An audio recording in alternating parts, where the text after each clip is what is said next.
Good evening. Good evening. How you doing? This is Coach Carvel Bailey, and I want to welcome you to another episode of Life and Basketball. Here on this show is where we talk about how the game of basketball, as well as life, have so much synergy and how they intertwine and interject with one another.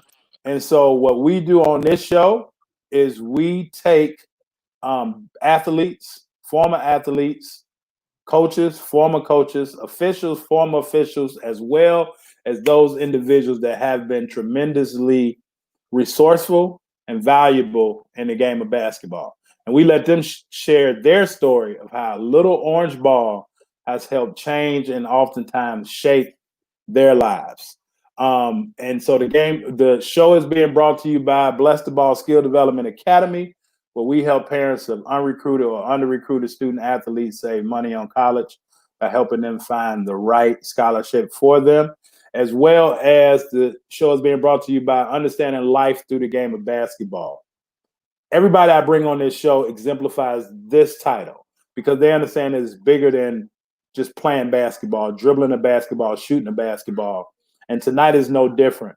The individuals that I'm bringing before you today in this town hall meeting, so to speak, are individuals that have had tremendous success using this little orange ball as a hook to be able to grab onto the individuals that they have served, that they have decided to be able to help and teach throughout life, and to be able to share with them basketball concepts and basketball principles that will enable them and have afforded them an opportunity to change their life and oftentimes save their lives. So I'll put the link up where you can get the book a little bit later, as well as some other goodies. But tonight I want to bring to the show three friends, and I'll use that word lightly, not at all, but three individuals that have been very instrumental, not only in my life, but definitely in the lives of so many. And so with everything that's going on in our country and our world, we wanted to just kind of shift a little bit, and in basketball terms, we just want to make a little pivot with the show today, as well as for the rest of the week, and just offer some solutions to where we are as a country, where we are as individuals, and more so, again, still speaking to our population, the young athletes, the parents, as well as the coaches, and come up with solutions on how we can do our job to be able to help those that we serve. So I want to present to most of you and introduce to some of the rest of you three individuals that, again, I respect, I've learned so much from. We have Coach Dietrich Shannon, Coach Keithan Holmes, and Coach DeAndre Moore. And they're all better men, and they're our coaches. So, fellas, how y'all doing today? Wonderful. Good. Real well. Man, that is amazing. I want to welcome y'all to the show. One, I want to thank you for just taking the time to be on the show. But before we get started, just briefly, can you guys just go around? We can start with you, D. Coach Shannon is he is, as I would call him. I don't want to call him a correspondent, but he is the honorary co-host of this show.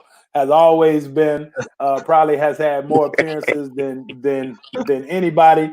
He can get my fire burning, my wheels turning, just about different issues. Like he can throw me some lobs and I jump up and catch them.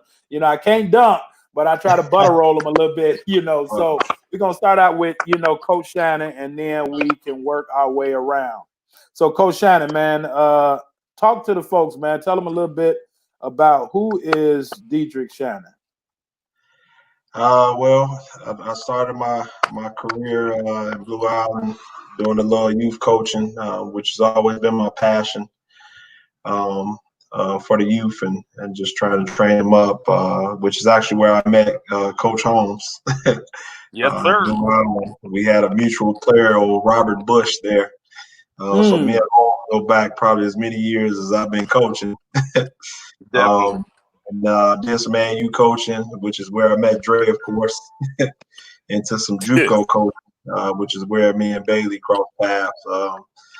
Had quite a bit of success at Brain, and now I'm turning over the leaf, and I'm enjoying Dre in the officials ranks. Going on year 4 there. So that's just a little bit of I love it. I love it. Coach Holmes. Yes, sir. Again, I just want to say thanks for letting me be here. Man, it's always great to talk to 3 guys who I respect and love. So Keith and Holmes basically started off at the junior high level at Brooks Junior High in Harvey. A couple of state titles, good success over there. Moved on to Thornton. Went downstate probably 3 or 4 times as an assistant under Troy Jackson. Left there at Morgan Park, got a state title over there under Nick Irvin, and now current ladies head coach at Thornton High School. Just been around the game a long time. Son of a coach. Ball is life for me. And I'm just glad to be a contributor in the south suburbs of Chicago, and mainly Harvey, probably since the late 90s. So just glad to be here and be able to get some of my input. Man, that's heavy, man. That's heavy. You threw all them, them state runs, all them championships and stuff. Man, that's real heavy. Had him go last. Yeah, everybody. Embarrassing everybody. No, man. No. Coach Moore, talk to us, baby. Talk to us. From Indiana, grew up in Gary, started AAU program in Gary, Indianapolis. Came over to Harvey, was at the Harvey Y for a while. When started that program, and then I've been running my own program. Been around basketball. Long story short, just around the kids, love to have fun, love to be myself, down to earth, and cross paths with all of you guys refereeing, having fun doing that, and just just a ball of life, just here to have fun. I love Did it, you man. say refereeing, or did you say Shaq and the Fool? Hey man, I'll be refereeing, man. They pay me to referee. So let's just stay on task, because I don't shack the fool unless they shack the fool. Hey man, the man did say that he met you refereeing, and then he gonna try to switch it up, talking about Shaq and the Fool. Man, Shaq and the Fool. That's your man. Man, however you want to call it. But yeah, again, I thank all of you guys for being here. And I really want to jump right into it, man. We are dealing with some times that, at least in my lifetime, and I would like to think in all of our lifetimes, we haven't seen. I wasn't around and say like 1968, how my mom talked to me about, or definitely with the pandemic. Everything is new. But what we do know is that there has to be a change. I mean, at the end of the day, we could talk about problems all day long. Most people talk about problems all day long. What I want to do on this particular show is let's talk about some solutions. How can we help those individuals that we serve, as well as those individuals that are helping to serve the individuals that we serve, in terms of the parents, the coaches, as well as the athletes.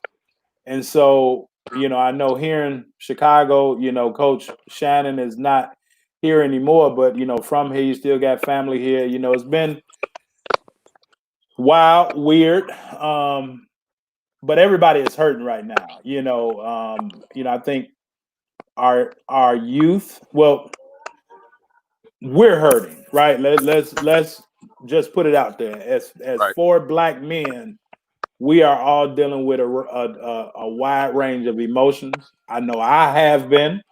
I know that our students have been. But I wanted to just let's just sit down and just talk about one. Let me just ask, how y'all feeling? Like from an emotional state. And I do this show a lot because it helps me out, just kind of navigate through just day to day or just, worldly problems. But it's okay to not be okay, but we can't stay there. As we as coaches tell athletes, it's okay if you miss a shot. Just keep shooting or take a better percentage shot.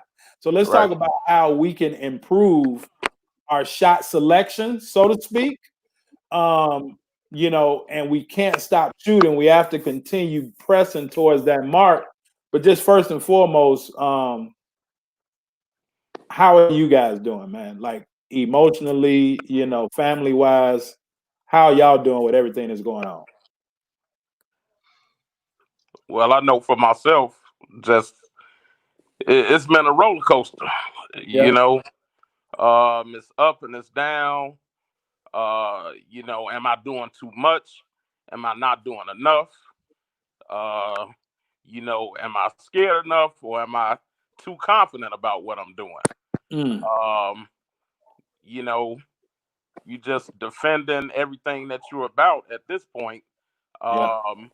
You caring for your loved ones, trying to be tight and close with them, and making sure everybody is safe and secure. But for me, at the end of the day, I'm not okay. Right.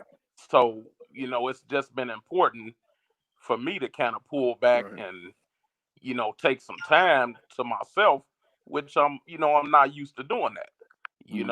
I'm not used to being selfish and saying I got to take some time to regroup on my own. Yeah. But my buddy says it best. If I'm not okay, then I can't help the next man. Absolutely. So, just been trying to pull back and um, do the small things and make sure I'm okay mentally before I go out and make decisions that affect other people.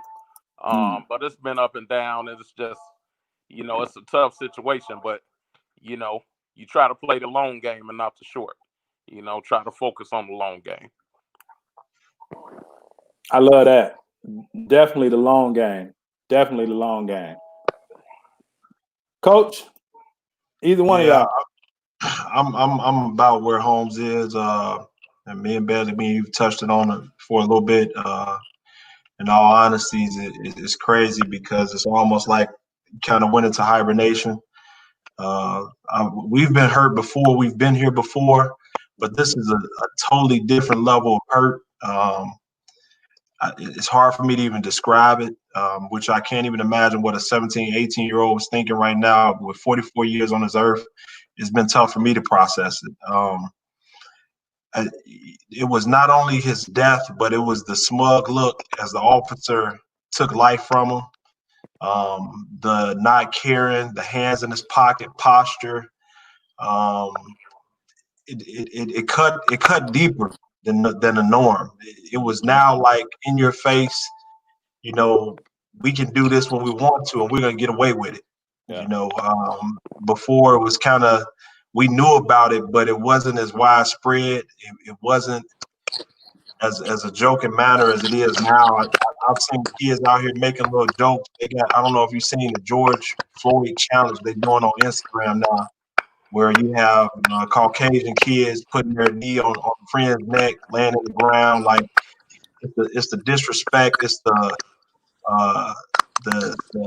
unattached to society. There's no compassion, man. I mean, it's just man, that thing it cuts so deep. And I guess like Holmes said, I've really been able to trying to collect my thoughts because we as leaders have been called to a different level of understanding.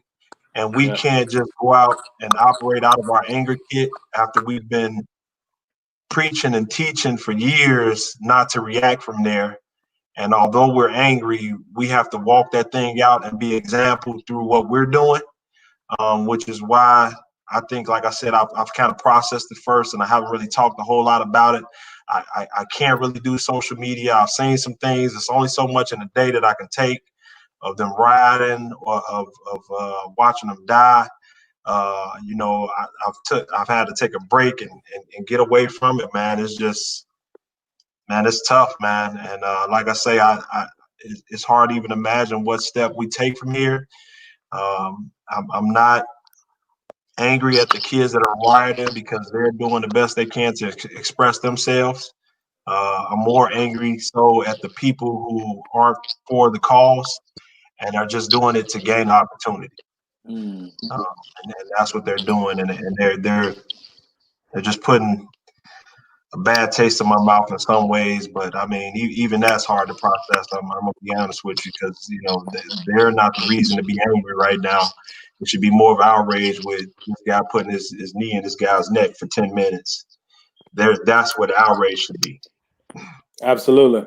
And I love what you say, just in terms of we teach our athletes so much to not react. And so we have to do a great job of responding and not necessarily reacting, because now when we react, oftentimes we may just do it out of emotions. And I think that that's what we're seeing just all over, and I think that if anybody tells you, if anybody have comments, leave them. We want to take that time to listen. We want to take this time to listen to what is being said, what has to be said, and what others may not be listening to you about. So, we will, field some questions. We want to talk about the solutions, not necessarily the problems, because I think that we understand the problems, but we're here right now to fix us, because we know that we're not okay.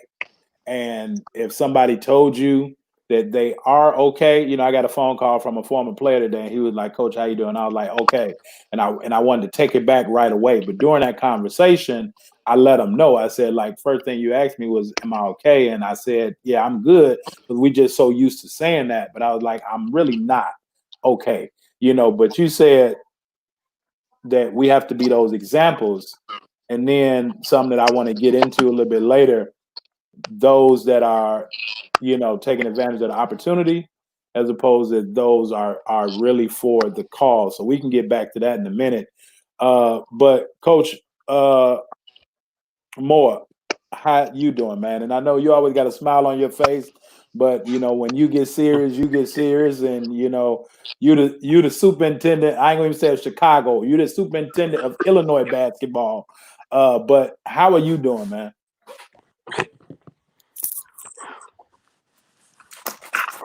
Can you hear me, Dre? I'm really taking the time right now. If y'all can hear me, I'm having some camera issues. I'm actually switching up, but I'm really taking the time right now and really just being still. Even in the midst of everything that's going on. Usually, I have a bunch of jokes to say, but right now is the time where there's so much going on. I'm being, because when it opens up, there's going to be a lot that's going to be lost. And so I'm just being still, getting myself more grounded, getting myself more ready, because the kids are going to come right back, and they're going to come full-fledged, and we have to be ready. So that's kind of what I'm doing. My mindset, my focus right now is just to be still, been reading the word a little bit more than I ever have, because normally I'm in the gym every day, and I haven't had time to do that. So I've been doing that a little bit more, getting a little bit more grounded, getting myself ready. So that's kind of where I am. My focus has shifted a little bit, but I'm still the same dude. Okay. Absolutely. Absolutely. Well, you know, I mean, if it's one thing that we know, you ain't gonna change. You know what I'm saying? You ain't gonna, you know, drift. No, we hear you, you know, and I mean, you know, I ain't gonna change now. No. Let's get it straight. Let's get it straight. Let's be. Yeah. You said we can be 100 on the show. Absolutely. No. Change. No, all the time. And we know that you definitely will not change, man. So what I want to ask, man, just starting off is what's been one of the biggest secrets that all of y'all have had, if you know you all can share with us exactly. All right, Dre, I switched you over now. Like, what are the biggest? What are the biggest? Can you hear me, Dre? You got some feedback? Yeah, I switched back. Okay, so you switched it up. Yeah. Okay. Yeah. You might have to mute it a little bit or turn the volume down. We're getting a little feedback. Loud. Okay. Yeah. Yeah. What are some secrets that people don't know about all of y'all that have been instrumental in your success of dealing with our youth? Because let's you know, I mean, we can talk about the parents, and we will. We can talk about the coaches, we will. But at this point, and as Coach Shannon and I was talking prior to getting on, you know, at this point, it's kind of like, why you want to talk to us now? You know, you really ain't wanted to take time to spend with us. You know, either, you know, grown-ups are on their phone, on their computer, social media, you know, they so engulfed in their self. But what is it about you guys that individuals have been able to flock to you all, and you all have been able to get like rave success out of, you know, the youth that you've dealt with? Like, you ain't got to give us all the trade secrets, but what's one big thing? Like, what's one big why that y'all have been able to, you know, get success out of kids, you know, if they in the streets or if they excellent student, you know, like, you know, regardless what side of the fence they on, how have you all been able to be so successful with these individuals? I know for myself, it's and I think we talked about this a lot last time when I talked to you, Dre. It's about accountability. You know, and speaking of, you know, thinking of religion, you know, God takes you where you are, you know, and so do I. So, you know, if you're a guy that's struggling with grades, we got to take it from there. You know, now if you're a straight A student and you lacking toughness, then we might have to work in that area. But each different student athlete will have a different set of rules when it comes to accountability. I was watching the you know, the Bull special as everybody else was, and it just brought to light the different set of rules that they had for Dennis Rodman. You know, but the biggest thing that they knew was that when that ball went up in the air, he was gonna be there. So, you know, for me, I give my players you know, enough rope, you know, to do the things that they need to do. You know, others on the outside may not understand, you know, your particular relationship with the kid, but you know, you treat all the kids accordingly. You know, and it's just a growth and development process from there. But you know, I don't ask you to do anything that you can't do. You know, and I'm not gonna harp on the things that you can't do. But guess what? What you can do, that's what we gonna do, and I'm gonna hold you accountable for it. So, that's the big thing. You can't do, but guess what? What you can do, that's what we gonna do. Yeah, and I'm gonna hold you accountable for it. So that's that's the big thing about what we do. Where I come from. Go ahead, Coach. You still got me? Yeah. Okay. Yeah, and just the accountability deal is where we start at. But from there it's about relationships for me. Making my way to a point where the parent is comfortable with me. I'm basically the go-to guy to make the type of decisions for the kid that they need to make in life. Focusing on the person, academics, and athletics. And dealing with the whole kid. I mean, we got a lot of guys out here that just want to deal with athletics. Right. For me, which is probably third or fourth, highest on the totem pole with what you need to be dealing with. Now it's just about mental health, academics, and a life direction. So you have to deal with that before basketball. Now, I want you to break down what you just said before Coach Moore and Coach Shannon, answer this question. But you said, one, the relationships. And then you said that you spelled out all the things that you look for. But the first thing that you talked about was them as a person. And, you talked about how basketball is down that totem pole of that relationship. But then you talked about life's direction. So can you talk about that? Like how are you able to help an individual with their life's direction? Because that may be foreign to somebody, but obviously if you care about them as a person, but how do you meet them where they are and help them establish what that life direction should be? Well, the first thing is just learning your student athlete. Knowing their background, where they come from, what their obstacles may be. Yeah. Because if you don't identify what may be the problem or obstacle, you definitely, not ready to move them forward. If I got a kid that's at practice and they ain't ate all day, that's a problem. Absolutely. It's a problem. So, I know I gotta feed this. I gotta feed this kid. Yeah. I got my foot in his neck, telling him to run through this wall, but he ain't ate today. So, that's gonna be trouble. So, just learning the kid is the main thing with the background and the obstacles. Once you get to a certain point, I think everything is self-explanatory. I definitely study, myself, and look at the different academic avenues, the different jobs that's out there for kids once they, get to that point where basketball is over with. Yeah. Sometimes you got to work backwards.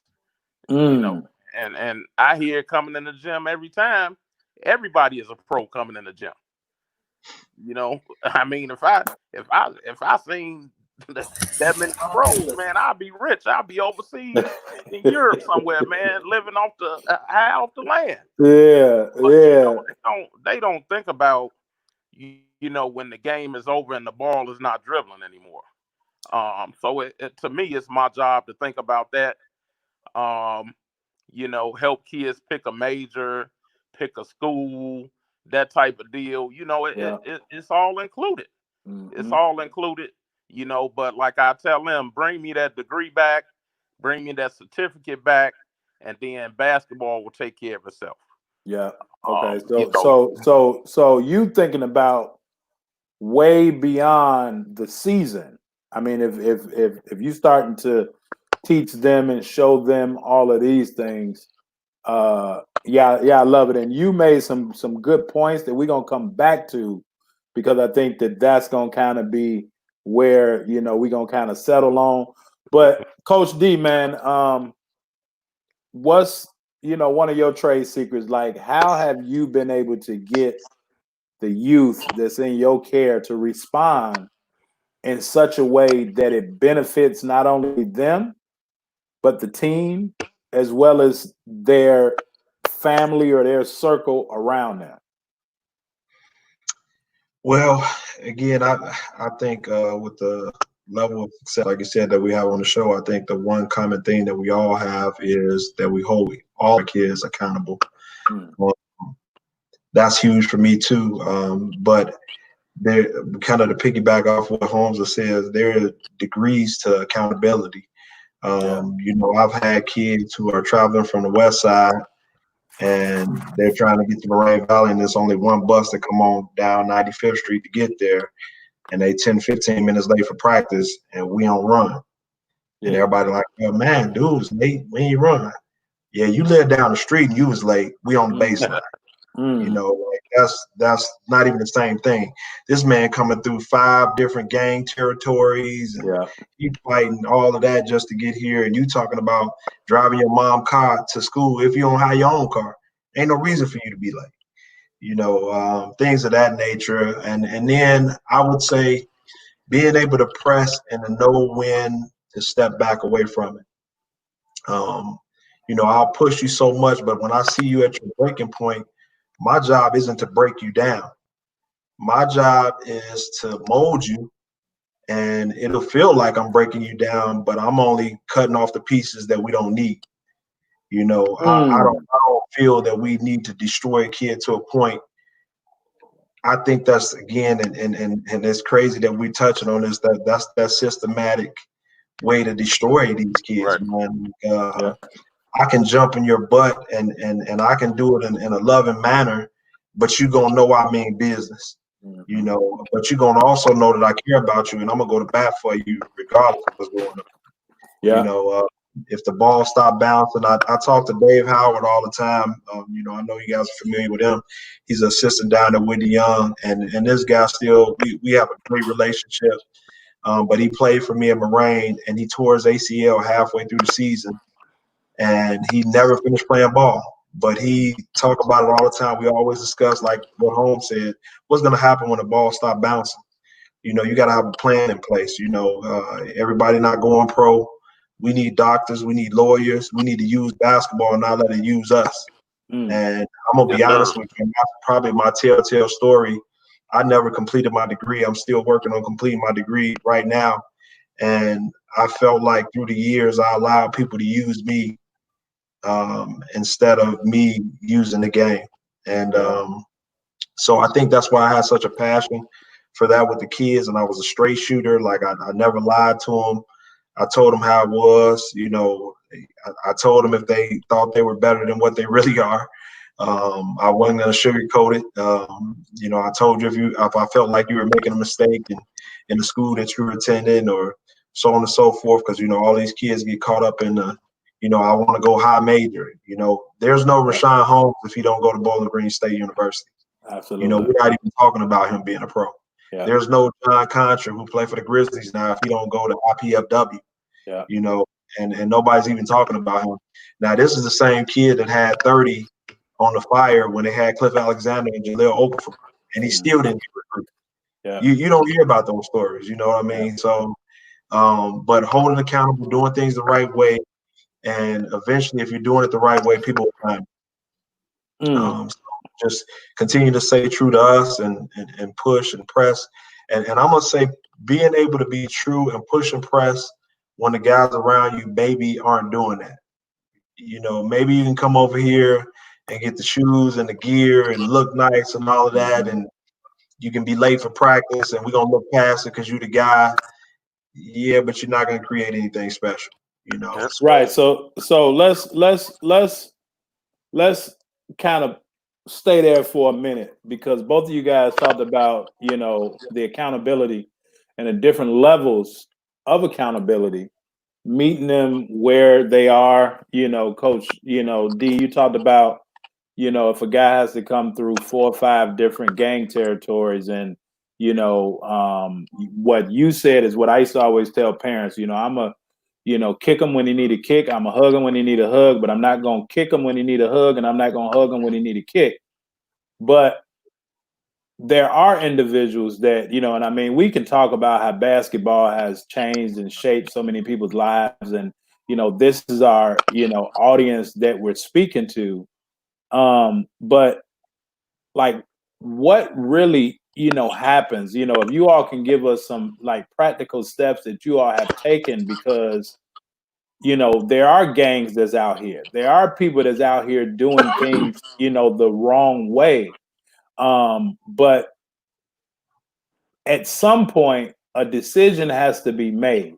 If that, decision comes from, are you going to take a foul at the end of the game when we need you to? Are you going to pass the ball up ahead to the open man?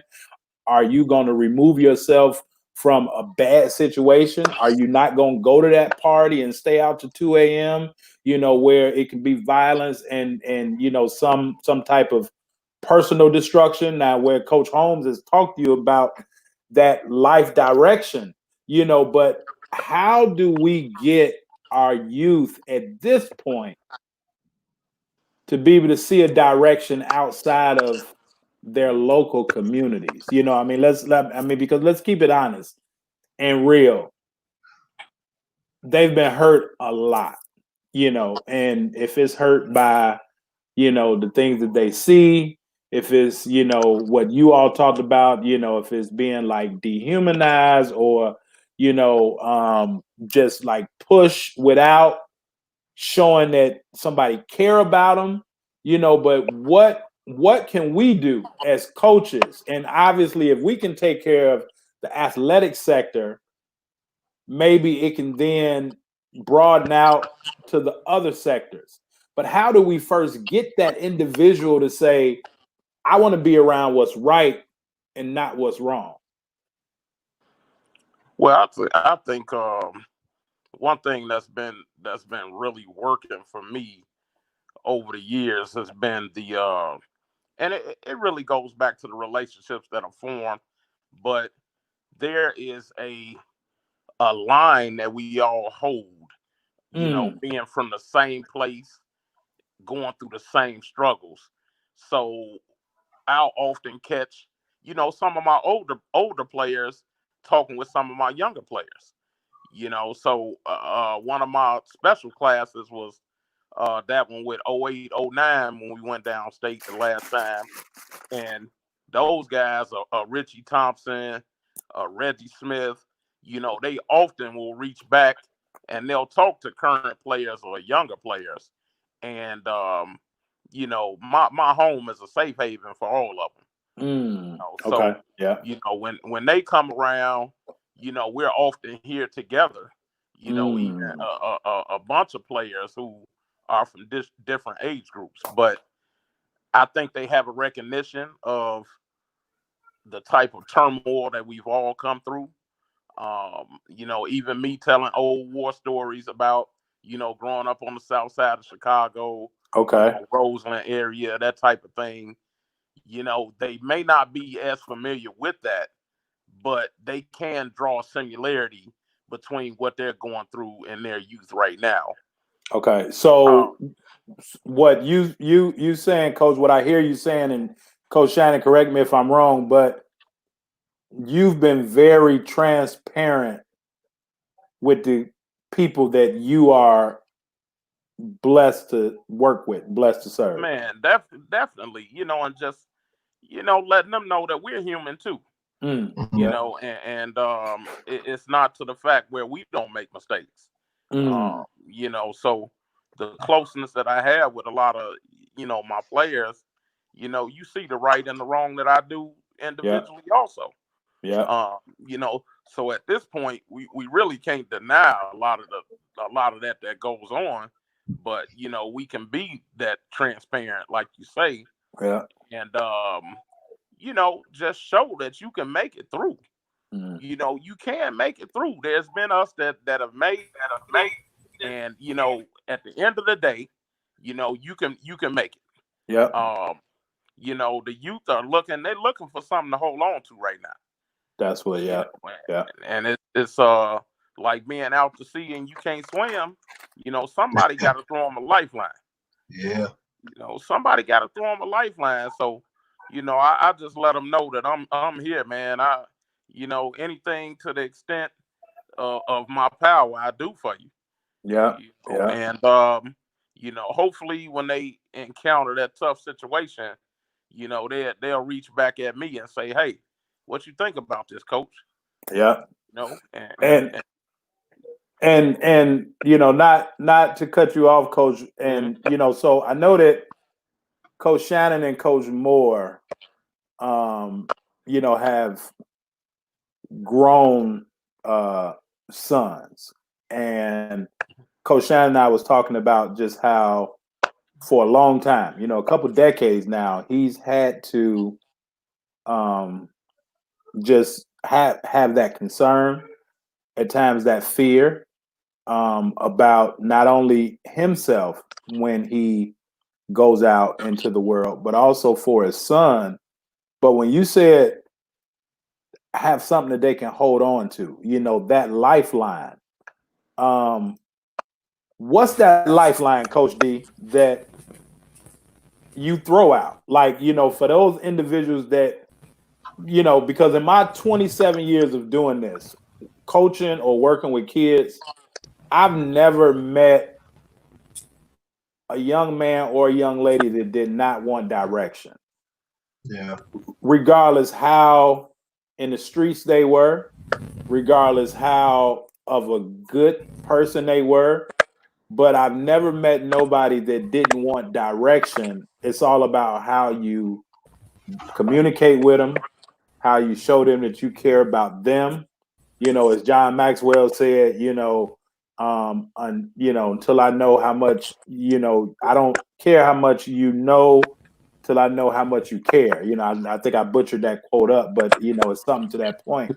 Yes, sir. So that lifeline, what's that like? Like, how does that lifeline actually look for you, Coach D? And then I'm gonna have Coach, Dre talk about it also. But when we dealing with our young Black males and they're lost, right? Or they swimming out in the ocean because they probably listened to their friends, right? And now they get out there and now they need help.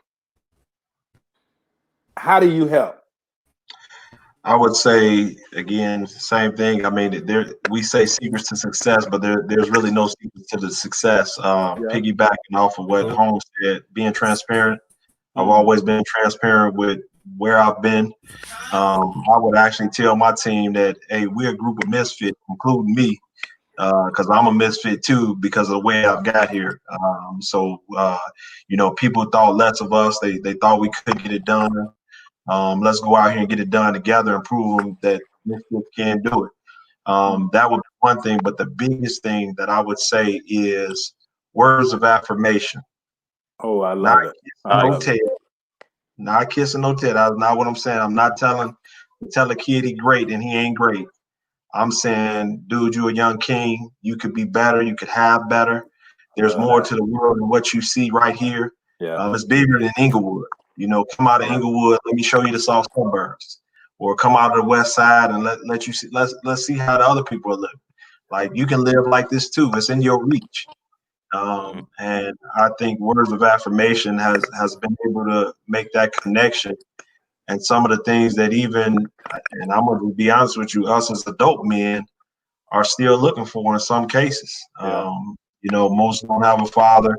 It's ironic that we're even talking about this. One of the biggest things that I've always said through the years has been so hard as a Black coach, because a lot of these young men haven't had a father figure in their life. And here you are trying to get them at 18, 19, 20 years old, and they've never had a man come down on them.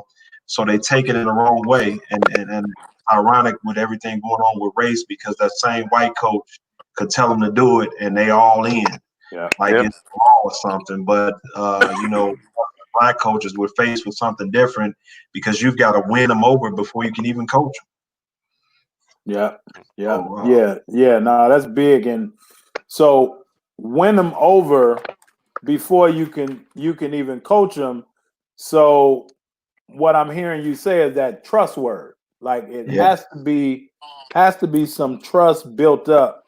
Okay, yeah, I definitely like that. So we got transparency and we got trust.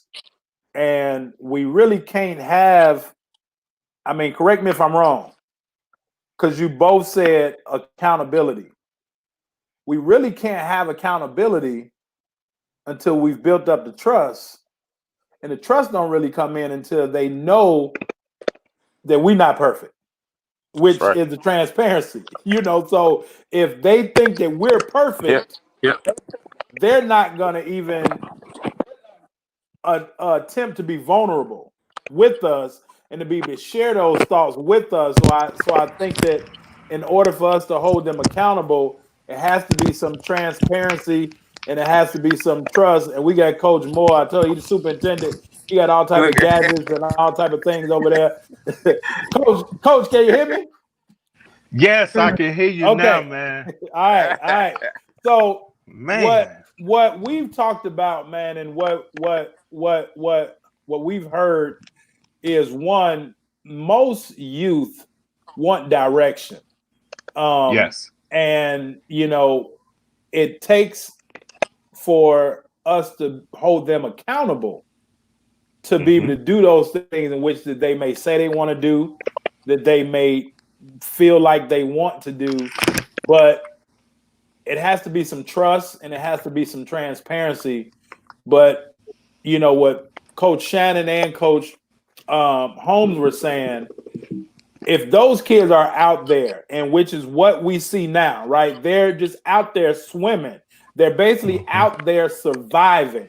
Most youth, and because the work that you do with schools or with kids, with programs, whatever.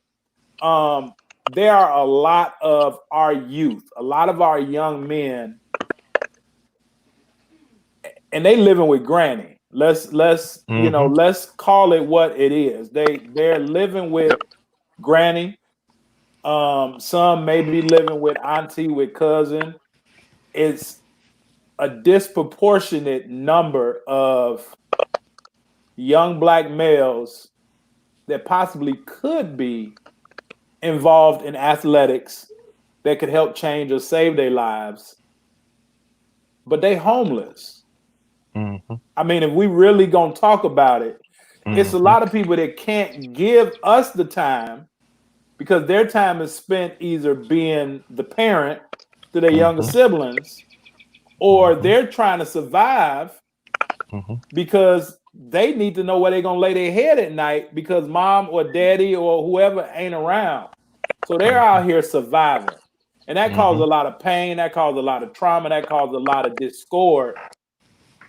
But how do we throw that lifeline to them? Like, what's one or two things that you've done that has been successful throughout your years in throwing that lifeline, to where that guy can go to the next neighborhood or even to their neighborhood and get into some other things other than what Coach Moore can offer.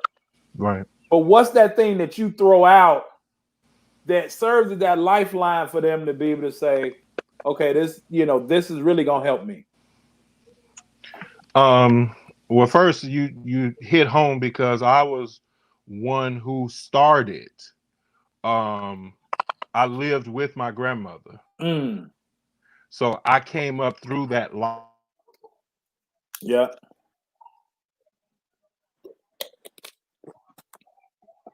It starts with building a relationship and the trust. For me, I've learned to build the relationship because sometimes you got to meet them where they at. Yeah. In order to get them where you want them to go. They don't see where they're going because a lot of times they're in so many different situations that let's just face it. We men, let's face it. They growing up ahead of time. So what we do, or I can say what we do because I know we all do it. Yeah. We slow them down. We grab them, we slow them down, and we tell them, no, this is what you need to do. This is the way you need to walk. This is how you do it. And so we grab hold, and I can say we because I know we all do it. Yeah. And we don't let go. Yeah. Once you establish that relationship and that trust, then it goes far beyond the basketball court. It's big. My saying that I use in our program is it's bigger than basketball. Absolutely. You know, they say ball is life, but it's bigger than basketball.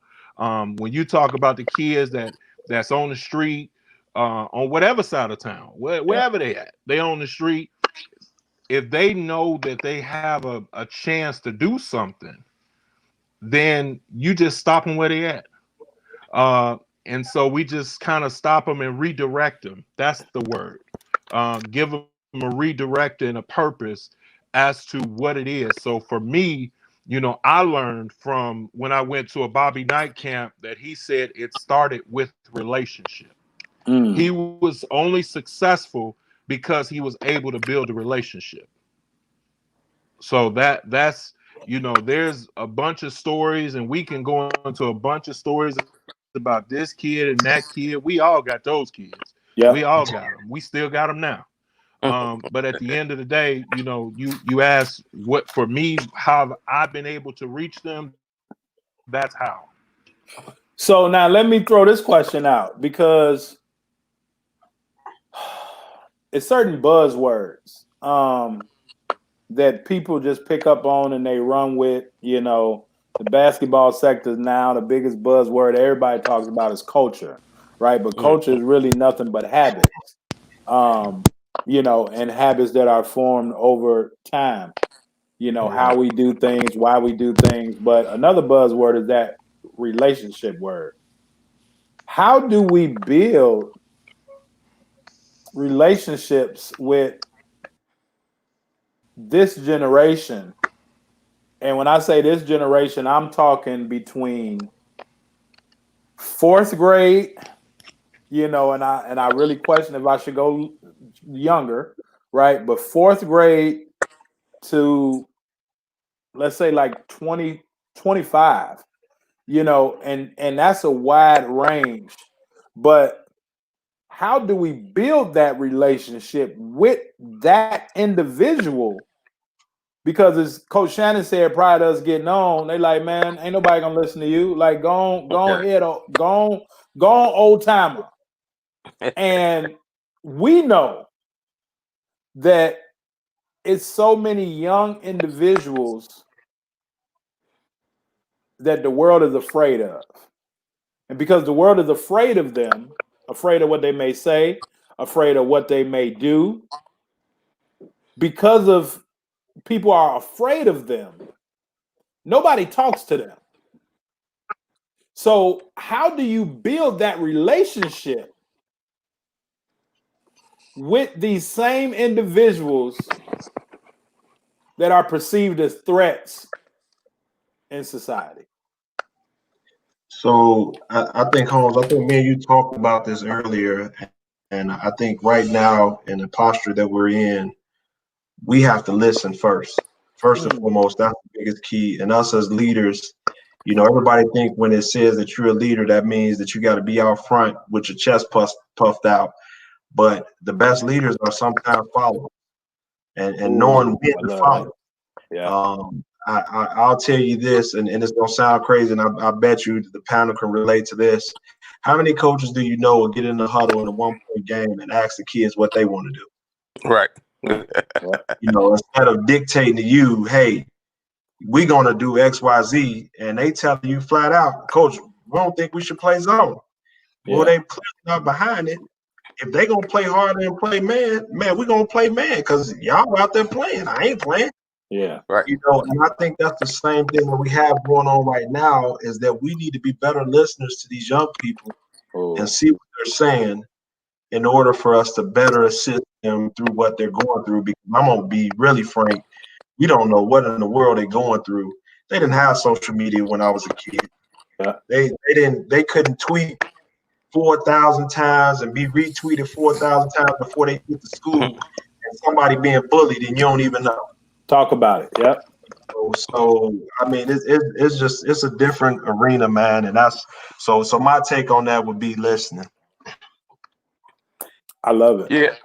Yeah, definitely. You know, I got that experience the last couple of years from, you know, being back on the girls' side coaching. And you know, it just being a different experience because, you know, I could never see the game through a female's eyes. You know, so there's a lot of adjustment that I have to make. Um, there's some things that I probably need to do and need to do more or do less of because I haven't, you know, seen the game through the female's eyes. Yeah. So, you know, listening is a big thing. Right. And Coach Moore said another thing which was important, which is redirecting. Absolutely. You know, I would like to provide all of the opportunities that I can, you know, to spend time with the team, to kind of meet players where they are, you know, to get some experiences as a team, as a program, and as a ball club, you know, and that will build that relationship status where we can talk to each other about things that we may not have been able to talk about before.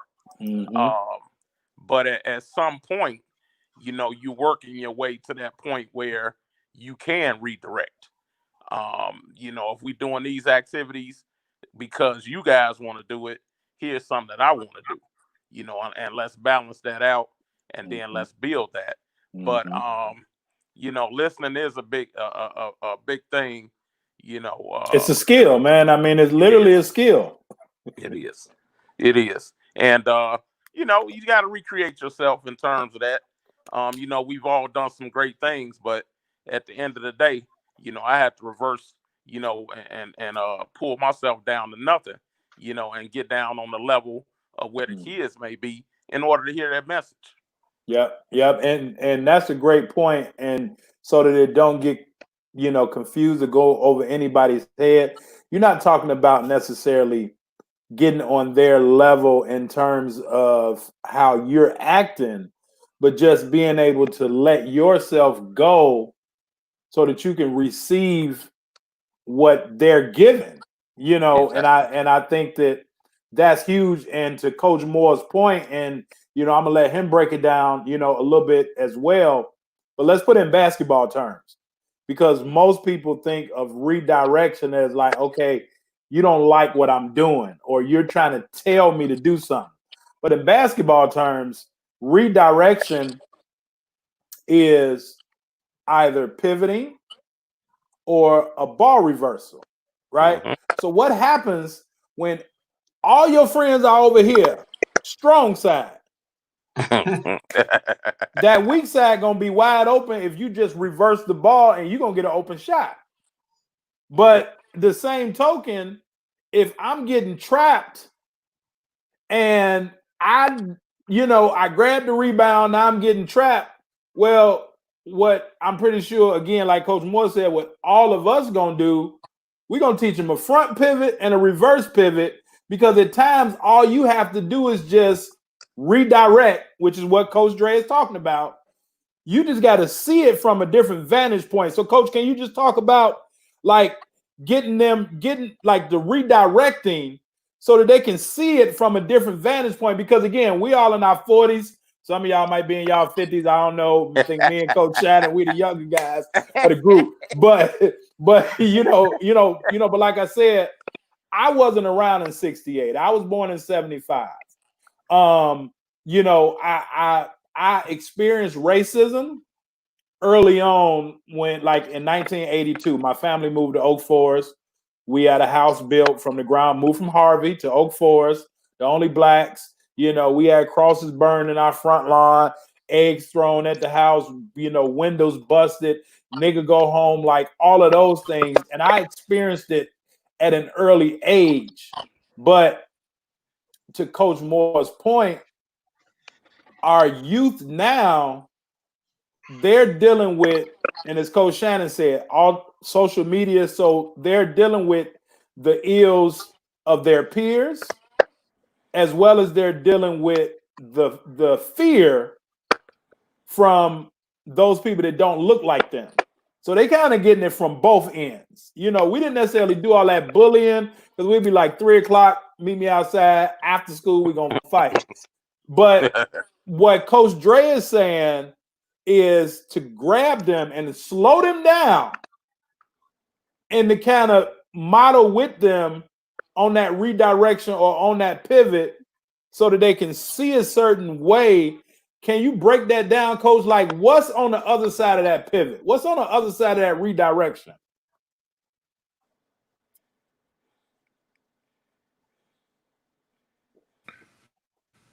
Well, as you talk about the slowdown and the breakdown, some of the basketball examples I can tell you is that a lot of them have never even seen themselves on video.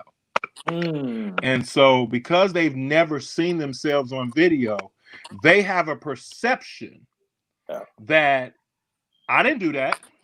How many times have we heard I didn't do that? Yeah. And then when you break it down, it's, oh wow, I didn't even know I did that. Yeah. Nobody has ever told me that. Yeah. You know, that. So I go back to, we're dealing with high school, college, young men and women.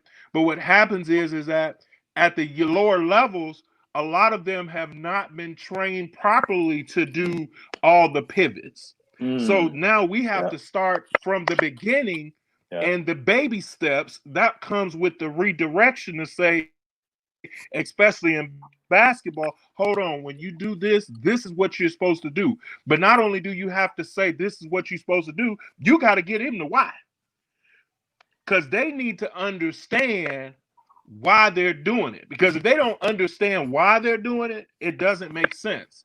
And then the follow through behind it has to be there, because then you have to go back and redirect them, because I'm going to use that word again, redirect them when they're not doing something. And then with this generation, you got to prove to them, hey, I'm going to show you better than I can tell you. Right. Yeah. You know, so for me, that's part of the redirection is in order to hold them accountable, they got to see it. You know, at one point, you know, we had coaches, we had people that just say, hey, do this. And guess what? It was done. It wasn't no question. Mama said, go in the house, go in the house. But guess what? Now, these kids, this is a whole new generation. And a lot of them have been told that they're better than what they are.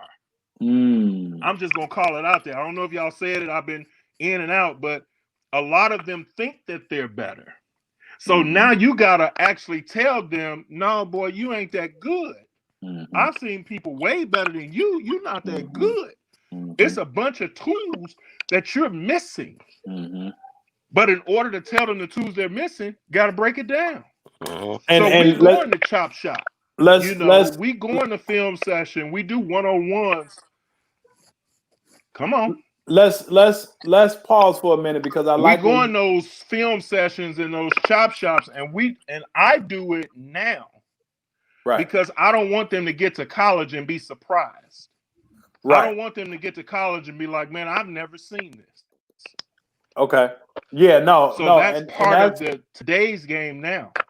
That's huge. But what you said is that, and I almost want to laugh because, you know, me and Coach Shannon running joke is, you know, like you soft. But if they haven't been told, or if they're thinking that they're better than what they are, now let's take it current situation, being told that they're better than what they are. So now when they get hit or faced with some sort of racism, or people don't like them, you know, even an official making a bad call, what I think that you guys are saying with that, if nobody has taught you or nobody has told you, walked you through those steps, you really haven't dealt with a certain type of adversity. You know, you might can deal with your buddy being in one gang, another friend being another gang, taking the bus through different territories. But if you haven't built up that restraint and that resolve to deal with adversity on a few different levels. Now when they get told no, or when they get followed around the store, or when they get profiled because of their hair, now because they think that they are one way, because as you said so eloquently, that perception, they can't see themselves on film, so they don't know, okay, I can improve in these areas. Well, now when somebody tells them in a not so good way, right? As Coach Shannon said, he gonna push them, but he know when to let up. He gonna push them, but he know when to let up. But now when you are dealing with I don't know when. Right. But now when you dealing with something and you don't really know why it's happening, and you can't deal with that adversity, now you act out. And I think a lot of times that's what we're seeing, because as you said, from those lower levels, and talking basketball, if they haven't been told, okay, well, maybe well, son, you aren't there yet. But now if they think, hey, I got these fly clothes on, these fly shoes, but now somebody is telling them you can't come in my store because of the color of your skin, they don't know how to deal with that. Does that make sense? You know what I'm saying? Because they've never been taught that yo sugar ain't sweet. Right. So I guess my next question is, what are some practical things, again, because we want to leave the audience tonight with just practical steps. And I think the trust, the transparency, the redirection, accountability, relationships, I think those 5 things are like paramount. But how do we get them to pay attention to us when we try to tell them that ain't good enough? Like, I mean, we understand the roads that we have faced as growing up, as 40-year-olds and above. We've all dealt with a sense of discrimination, a bit of racism, and it has nothing to do with our athletic ability. It has everything to do with things that we can't change. And that's this. I can change my jump shot, I can change my defense, I can even change my grades. But if I can't change this, how do I deal with that? So, like, what would you guys tell young men that's watching this, or parents that have their young men sit down and watch this, even the young ladies, right, to sit down and watch this? And I think what D said, like words of affirmation, but how do we get them to even sit down and be like,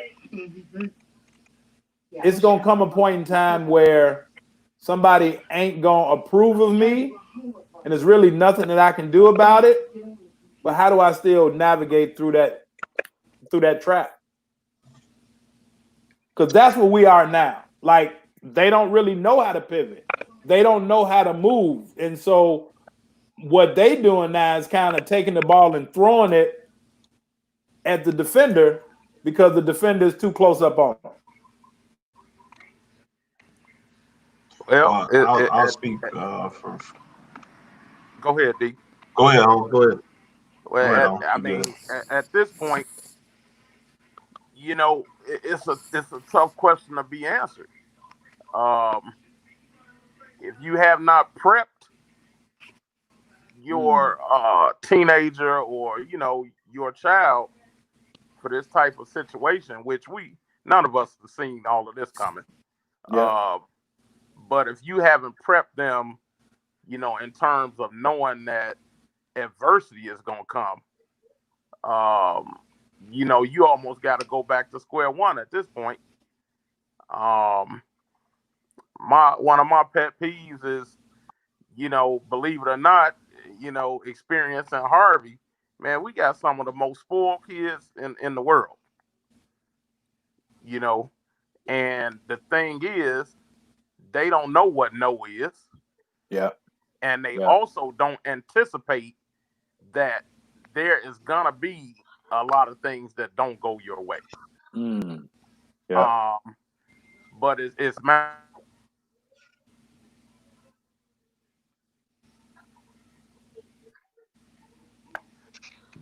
have not or failed to get them ready for adversity. Yeah.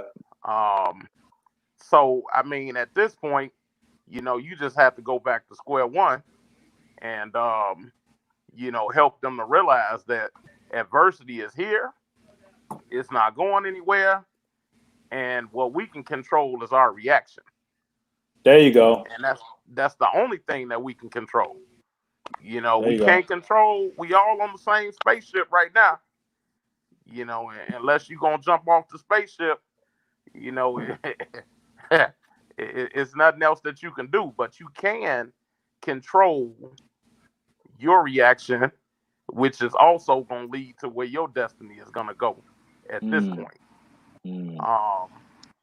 Now, how do we hammer that home? That's just it's just a tough question at this point. Very tough. Well, I'm gonna say this. I been being about as transparent as possible here. I think we failed in some ways, like you said, as a village, as a family, or our generation has extended and tried to give more to the generation behind us of the things that we didn't have. Yeah. I was a kid and just not trying to be funny or anything. I got a Nintendo when I was about 14, 15 years old. And I ain't gonna even lie to you. Both my kids right now, Xboxes in their room, because I didn't have it, so I wanted to have more. But I've learned and I'm still learning with my older one, when I try to give more of those things away, but now I need to make sure I instill them that there's work that's involved in this. You didn't just get this, because they've been able to reap some of the benefits of our hard work and our labor. They've been able to reap some of the benefits. But I think, like what you hit on earlier, Carvel, perception is key. Us being black head coaches, you walk into the gym and you're already frowned upon. Yeah. I can't even tell you over the years how many times. At one point, I had a good friend of mine that was an assistant, who was a Caucasian man, and I've been walked past before and said, "Hey, how you doing, coach?" Because he's the head coach. Because there's no way this young black guy is going to be the head coach. Yeah. So because of that, I forced our guys to walk in a certain way. We wore a shirt and tie to all the games. We shaved, and everybody thought I was crazy, but they're judging us as we're walking through the door. And when we need a 50-50 call, they're thinking about the guys who came in there with a shirt and tie on, not the guys who came in there with their pants hanging off their butt. That they want to do. You would think that wouldn't matter, but you crazy if you believe that don't matter, because it did. So our perception, our training of the young men, because when I talk about shirt and tie, at guys 18, 19 years old that they didn't even own a shirt and tie. They were going to the thrift store to get it because we weren't teaching them that. Absolutely. Weren't instilling for them to do that. So I think it kind of starts there. We've got to reevaluate that, how we reach them to get them to understand that with the hip hop culture right now, because they have more of a voice than we do. Because we're not glitzy, or we're not driving a Maserati or whatever they're driving right now. So I don't know how we get to them. Like Holmes says, it's a tough thing, but we can start by one brick at a time, building one brick at a time. Coach, anything you want to add to that, Dre?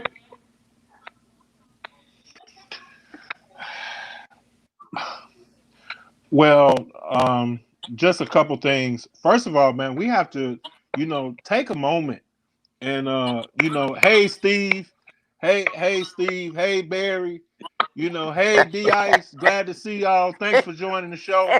I just want to send a shout out real quick.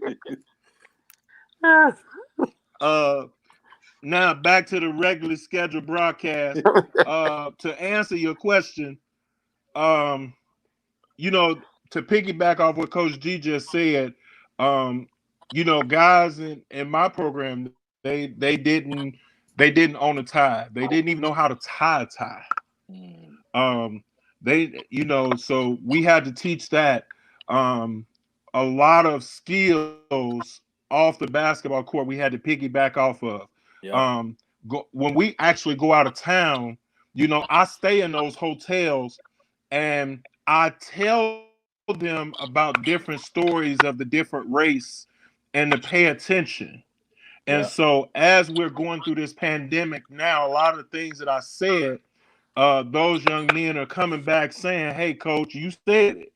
You know, because now they're starting to see, you know, a lot of things for what it is. But if I didn't have those rap sessions, because that's what I called them, they were rap sessions. If I didn't have those, then they wouldn't have anything to go off of. So back to what Coach Holmes said, we gotta build it up and we gotta hit it home and things like that. That's what we gotta do. But you know, just to sum it up, it's a lot of different things that we do and we do well. Yeah. And a lot of it is just piggyback off one another. If you just want to take some nuggets away, it's a couple nuggets from each one. Those are some of the things that I've done as we're having a panel discussion.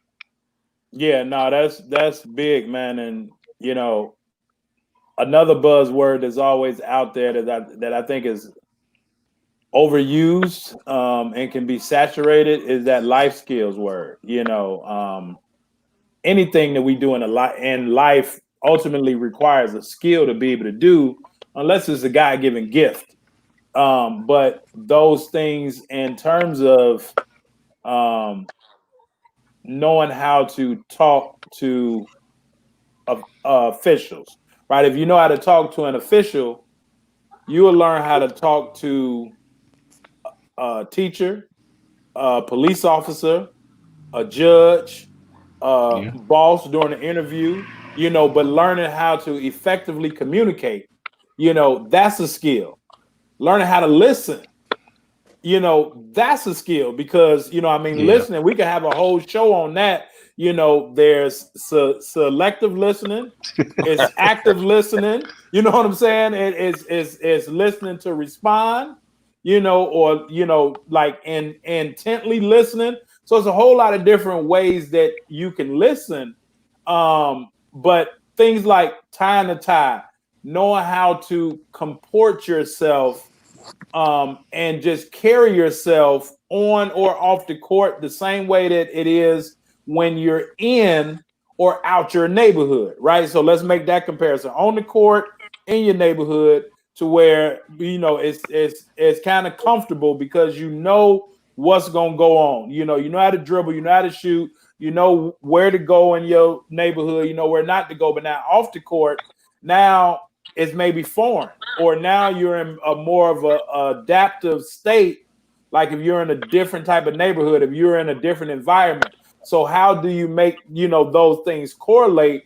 Because you will have to be able to step your game up, you know, as Coach Shannon said, you know, so eloquently, you know, if we got our shirts and ties on, well, it immediately changes that first perception walking in the door, you know, and it's nothing wrong with, you know, I'm not here telling nobody to cut their hair like mine or anything like that, but it's nothing wrong with, let's say, even dreadlocks. But what I think is missing also, and since we're having this conversation, we have done, and I'm saying our generation has done a poor job of slowing them down and teaching them the history.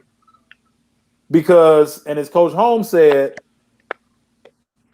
it's a line that we all got to hold. If we drawing that line in the sand, if that's just mentally, whatever, but and that line, and I'm pretty sure we've all had that one kid to where we've had to tell, look, don't let this whistle fool you, because I'll take it off and I do what you need to have, right? I mean, you know, we've been all doing it long enough to where we've had to let somebody know. I like, said that a few times, but yeah, you know what I'm saying? The way it's like, hey, I cannot be coach right now, and I can be that dude in the street if you want me to be that dude in the street. Because if you keep acting this way, you're gonna run up on that in the street. So I'd rather it be me to teach you that lesson. But the point that I'm making is when we draw that line, we have to know and be okay with teaching the history. And I think that if our youth understood, right, because now if you got, and I don't know how it is now, but a couple years ago it was like if you got dreadlocks, like oh that dude is a thug, they're gonna try to rob, steal, kill, what, just because of the perception. And it seemed like when they took most young men that I ran into, they embodied that, right? They embody, oh, you know, I got the locks, whatever, and now I'm a goon. Well, our words are powerful, as what Coach D said, right? Because we can affirm things, and then we can say things about ourselves, and then we can become that, right? Goons, savages, like all those things, right? Well, that's not what we are. As Coach D said, right, we're kings. Our young ladies are queens, you know, princesses. However, but we have to be mindful about what we say, how we say it, but also the history. And so what I think I've heard all of you guys have said, in order to build that relationship, that transparency, that trust, you know, meeting them where they are, getting them to pivot, all those things, accountability, it has to be to where they can kind of see that we've done that. And we have to know the history of what we've dealt with so that we can kind of let them know where they're ultimately going. And that's why I think that we failed, because as Coach Moore said, they ain't seeing themselves on film. And even with the history, because in school, you know, and you know, my man, you know, Sean Harrington said, you know, the emphasis has to be on education. And I think that that's true, but it's a difference in education and schooling. Because it's things that we got in school that they don't even teach no more. And like we would be upset, we know Black History Month, we're gonna get Martin Luther King, we're gonna get Harriet Tubman, we're gonna get Rosa Parks. That's it. They don't even really teach that no more when we talk about schooling. So we have to do a better job of educating. And I think what Coach D said earlier, we've kind of failed in that essence to educate, but I think more athletes have gotten a better education than non-athletes, because they do have individuals like us that are pouring into them. So, you know, when y'all talk about, and I think as Coach D said, and I want y'all to talk about this, there are certain individuals that take advantage of opportunities, and that can be good or bad. Right now, we see a lot of people taking advantage of an opportunity that could have been good in terms of for the cause, but now they're just doing things because of the opportunity to have what they want now. So can you break that down for us, D, you know, before we get out of here? And I'm going to let Coach Moore and Coach Holmes kind of tap into it. When you spoke about the opportunity versus the cause, like break that down for us. Oh man, I've seen some videos, disheartening videos of, you know, people out here hitting the stores, and I guess when I say after the cause, like at the end of the day, that material stuff just doesn't matter. I mean, you know, you get a couple pair of shoes or whatever it is that you think you're getting. I think again that's where the disconnect is. You know, I've been doing some of that with my oldest boy, and want some of the things that they have in the world where I'm like, hey man, I don't own Mike. I'm not paying $200 for a pair of shoes. Right. So I'm definitely not getting you a $200 pair of shoes. But you know, that's where their mind is at. Yeah. But I think, and I won't be long winded here. I'm gonna just say this. I think that like this panel is a group of confident men, and I don't think that we are intimidated by each other. We hold each other accountable for being better men. And I think we've somehow lost that some kind of way because we're okay. And like you said, we don't draw that line in the sand and say, man, bro, that's bogus. Like, I don't care who you're doing it to. That's bogus. Yeah. You know, I've got white friends, I've got black friends, I've got Mexican friends. Like, it matters what kind of person they are. I've seen black people mistreat me just as bad as I've seen white people mistreat. Absolutely. I think we forget that, and I'll leave you with this. In my eyes, I don't think that hate is the answer. I think we've got to love harder. I think we've got to be the example. We've got to be in the forefront. We've got to show people that those relationships matter and that there are good people everywhere, and that we're not judging by one incident. We have to move around. I mean, we got to be better. In order to be better, like I said, we did the first step, I think, was taking it in and processing it and being angry. And even if we had to set ourselves aside for a minute to regroup, because I think that's what we've all done. As I've heard, we regroup now, and now we got to go out there and we got to love hard. We got to love much harder. So even if it's going to hurt sometimes, it's going to hurt. But I mean, it ain't no different than marriage. Marriage hurts sometimes. Being with a significant other hurts sometimes, but you still love harder because that's what we're committed to do. Absolutely. And love harder don't mean, if from what I'm hearing, love harder don't mean accept foolishness. Exactly. Yeah. Don't mean that. Exactly. Yeah. Exactly. Yes. Being willing to come to the table with some solutions, like you said, which is what we're doing here, because that's, I guess, my biggest thing with the whole riding thing. Where do we go from here? Yeah, we ride it. We did all of this. So we ain't in a better state after we did all of this. Now what? And matter of fact, it probably make it even worse because now they're gonna be looking even crazy. Yeah. So, yeah, and when you talk about your own communities, and it's one thing because you hear people saying it, asking those questions about other people. Well, why are they destroying their communities? But then when it happens on the home front, I think it brings a totally different perspective to it. I was interviewing Jabba one day, and we were talking about, and I know all of y'all know very well, but like we was talking about Dixie Square, just with the Blues Brothers and all that, and like that was an eyesore. Like that place never came back to its prominence.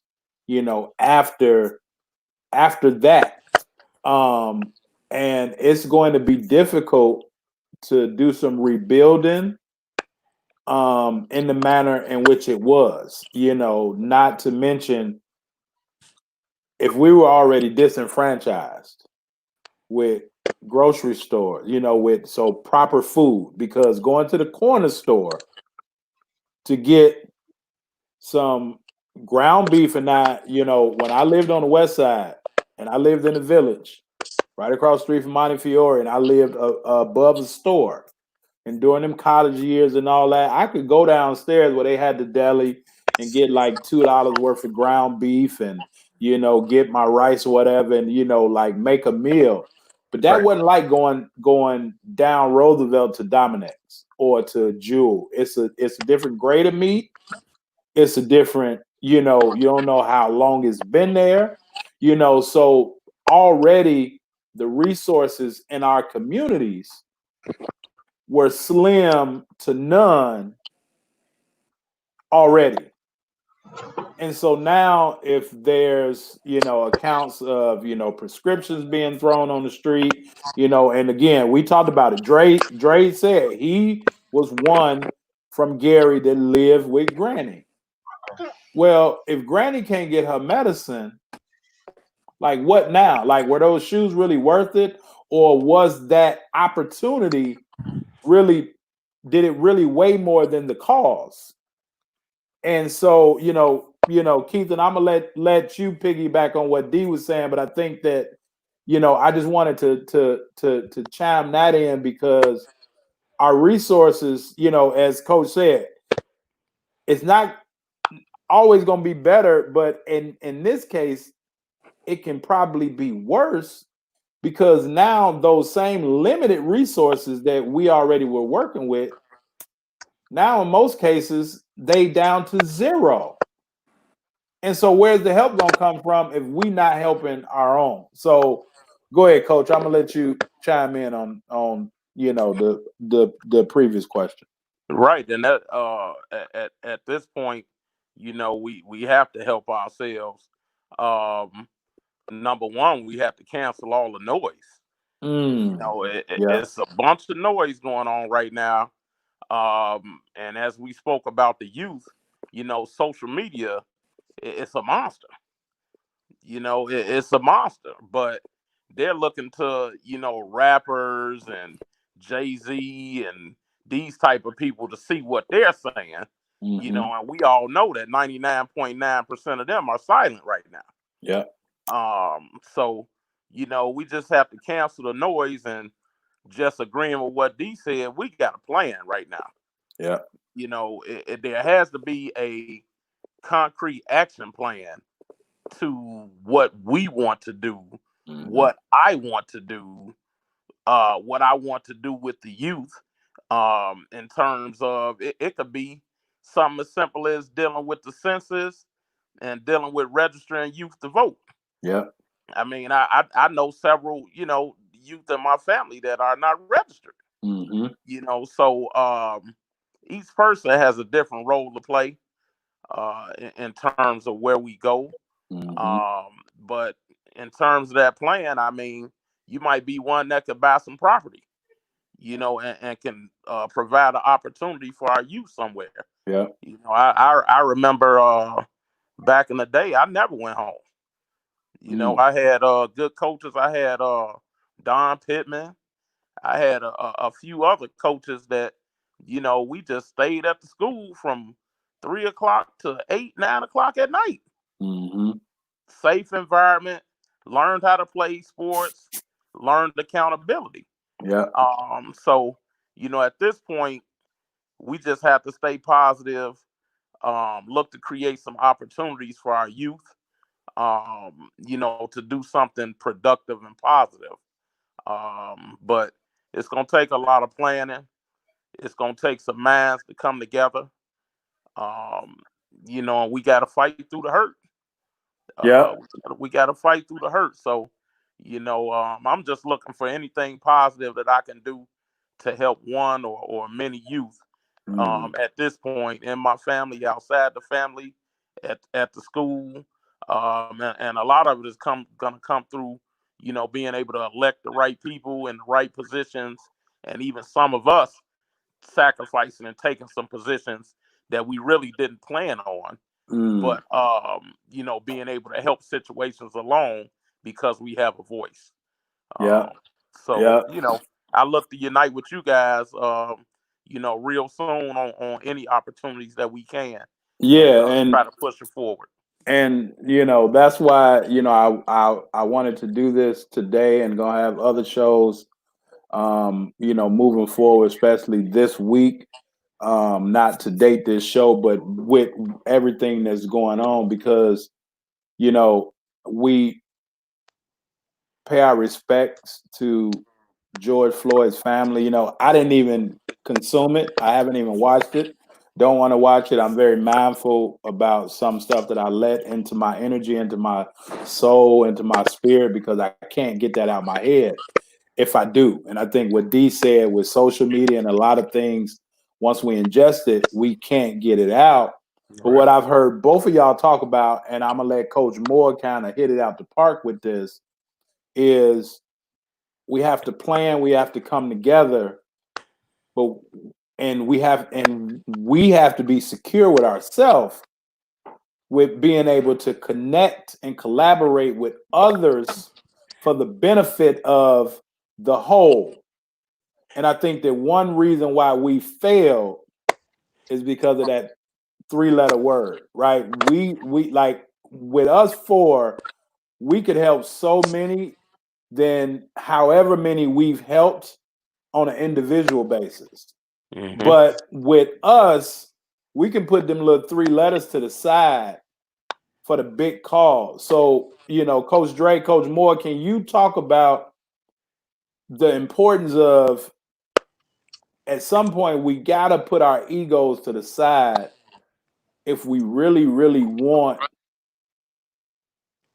for our generations to just get better and better and better? Because I think that's really what's hurting us.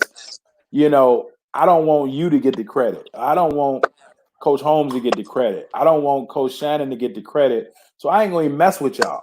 But we got our youth that's can be running wild or be lost, and it can be redirected fairly easy because they may not listen to my voice, but it may be something that you say, Coach Dre, that's gonna make them laugh, and now they're gonna be like, "Oh yeah, this dude cool, so now I'm gonna go rock with him." But now we saving so many. But that ego, man, can you talk about how that's hurt us, but how it can help us also?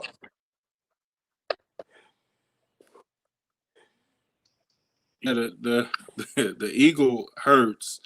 But before I even start there, I just want to say one word before I even start, because I don't think like I said, been in and out. But before I even start there, can I say the word loyalty? Can I say that word and use it lightly before I start?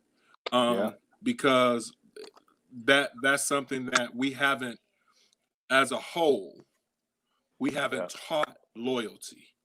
And so when you don't have loyalty and you can't even build the relationship without the loyalty to even get to the ego.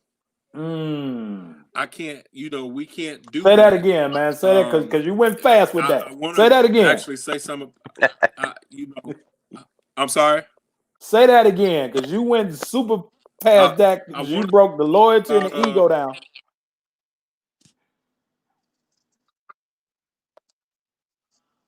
Go ahead. Can you hear me? I'm gonna circle back. I promise. Okay. All right. I'm gonna circle back. Promise. But the loyalty, it you know what? When we talk about them being at home, when we talk about the generations, when we talk about all the different things, in the basketball world, if you got a Coach D that's hard on you, then I don't want to hear that. So if I don't have a relationship with Coach D, I'm gonna go to somebody that's soft. Yeah. So as a whole, I'm gonna say as a body, we got to start there first. We can't get to, we can't build the house without the foundation. I'll say it that way because that's how I know how to say it. So I didn't want to jump into the ego or the relationship without addressing the loyalty, because that's a foundation that's something that we have to get there first in order to get to those steps. Now, circling back to the generations and teaching, once we got past those points, then we're able to gain the trust to teach them the right way. You're right. Now all four of us are about education. So when I saw the message about education, that was like a non-negotiable for all of us. Right. So that was something that I was just like, oh yeah, that's normal. So we read it and we was like, oh yeah, we do that already. So that was like a no-brainer. But when you get to the generations, I mean, some of the kids are seeing generational curses or generational failures. Yeah. And so therefore, because they have that generation in them, or guess what? My uncle was a criminal. I didn't know my daddy. I lived with my grandmama. So guess what? I'm going to be a criminal. Yeah. This is the only way I know how to survive. Yeah. So when it's like us, come to the arena, it's like, whoa, wait a minute, what you talking about? You know, and so some of them run. Mm-hmm. They run away from it. And so now you're left with the bag, like, well, you didn't do nothing, but so I just wanted to add that because that's dear to me. Yeah. With that, is making sure when you get them, hold them, and don't let them go, because that's how you're going to get them to where you see them going. Because sometimes they don't even see them going. No, not at all. You see them going. A lot of kids that I'm sure Coach Holmes have had, they never even thought about going to play college basketball. They was right in the moment of just playing high school basketball, and they didn't even think about getting to college basketball. Some of the kids don't even understand what the vote is. They don't even understand why they're voting. Yeah. They don't even understand when you get to a certain age that you have to register to vote. They don't even have a clue. So then we're talking about all these different things because we're trying to break their generational cycles. That's good. Yeah. Because it starts, everything starts at home, but let's face it, by the time we see them, they already got their mind made up a certain way. Yeah. A lot of them. Yeah. So now it's about the redirection and really getting down to it. So I don't know if I know you were talking about the egos, but I and the generations, but that's just where my thought process was when I thought about generations and how to deal with them. When you start talking to them about the history, they don't even know who Rodney King is. Right. They don't even know. Like, I just asked a kid yesterday. He didn't even know. Yeah. So no, and it's funny. Before. It's funny that you said that because I was talking to my daughters about it, and I'm like, that was in '92, and it don't seem so far away, but to your point, that's that history. And so if we're not talking about it, so they may not understand what has happened, say, in the past month with African Americans losing their lives at murdered at the hands of other people. And now part of that loyalty, D, it just hit me, but part of that loyalty is we have to be loyal to one another. And I do think that it is an expiration date on loyalty, because now you start getting used. If you loyal to something or somebody's not loyal to you, but we have to be loyal to each other, and we can't harm or hurt each other. Yes. Like, that's what we know, that's what we see. So I think for this generation, they've kind of become immune to it. But going back to the Rodney King thing, we can list, and it's unfortunate, so many names that have lost their lives or that have been mistreated or physically abused at the hands of people that feel like they can get away with it, right? Because I'm not going to just group all the police officers, because there are some great police officers. Right. I'm not going to group all the teachers, all the coaches, but just some people that think that they can take advantage of a situation and get away with it. People. And it don't always have to be white. Most cases of what we're talking about is, but it can be that black on black, right? Okay, well, I can get away with it, or really don't matter. But you were talking about like the Rodney King, so that goes back to what I was telling Coach Shannon. This is a full court press. But until we understand how to navigate through that full court press, we're going to always lose the ball. But I got to be loyal to you to know that if I pivot and look up court and pass it to you, it can help us. Does that make sense? So I totally get what you're talking about with the whole loyalty. The same way what Coach Holmes was saying, but we also have to be that individual that know our personnel, right? That KYP, know your personnel. And we have to know our youth. We have to know our youth. And so to Coach Holmes' point, that kid can pivot, can slow down and pivot and have loyalty and coach more to pass the ball ahead.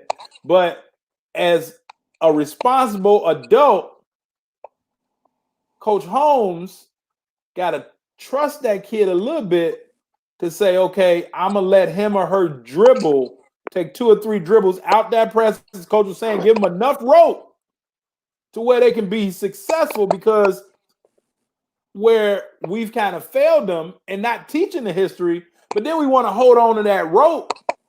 Right. And when they get a little, I know y'all probably got dogs, but now when you get that dog, and I don't want to say dog, but, just using that example, when you're holding on to that rope and then when you let go a little bit, man, they trying to dart off. And that's what's happening now, because if they with granny or if they are on their own, it ain't no rope. And it's a difference than having a little bit of rope and having no rope, because with no rope, now we can't pull them back in. We can't give them, the direction, because they totally gone. But for that loyalty and what Coach, Holmes said, having to let them kind of be who they are, and we're able to maneuver and push them in, okay, you're going to bump your head here, you need to go this way. Oops, you can't say that. You need to go that way.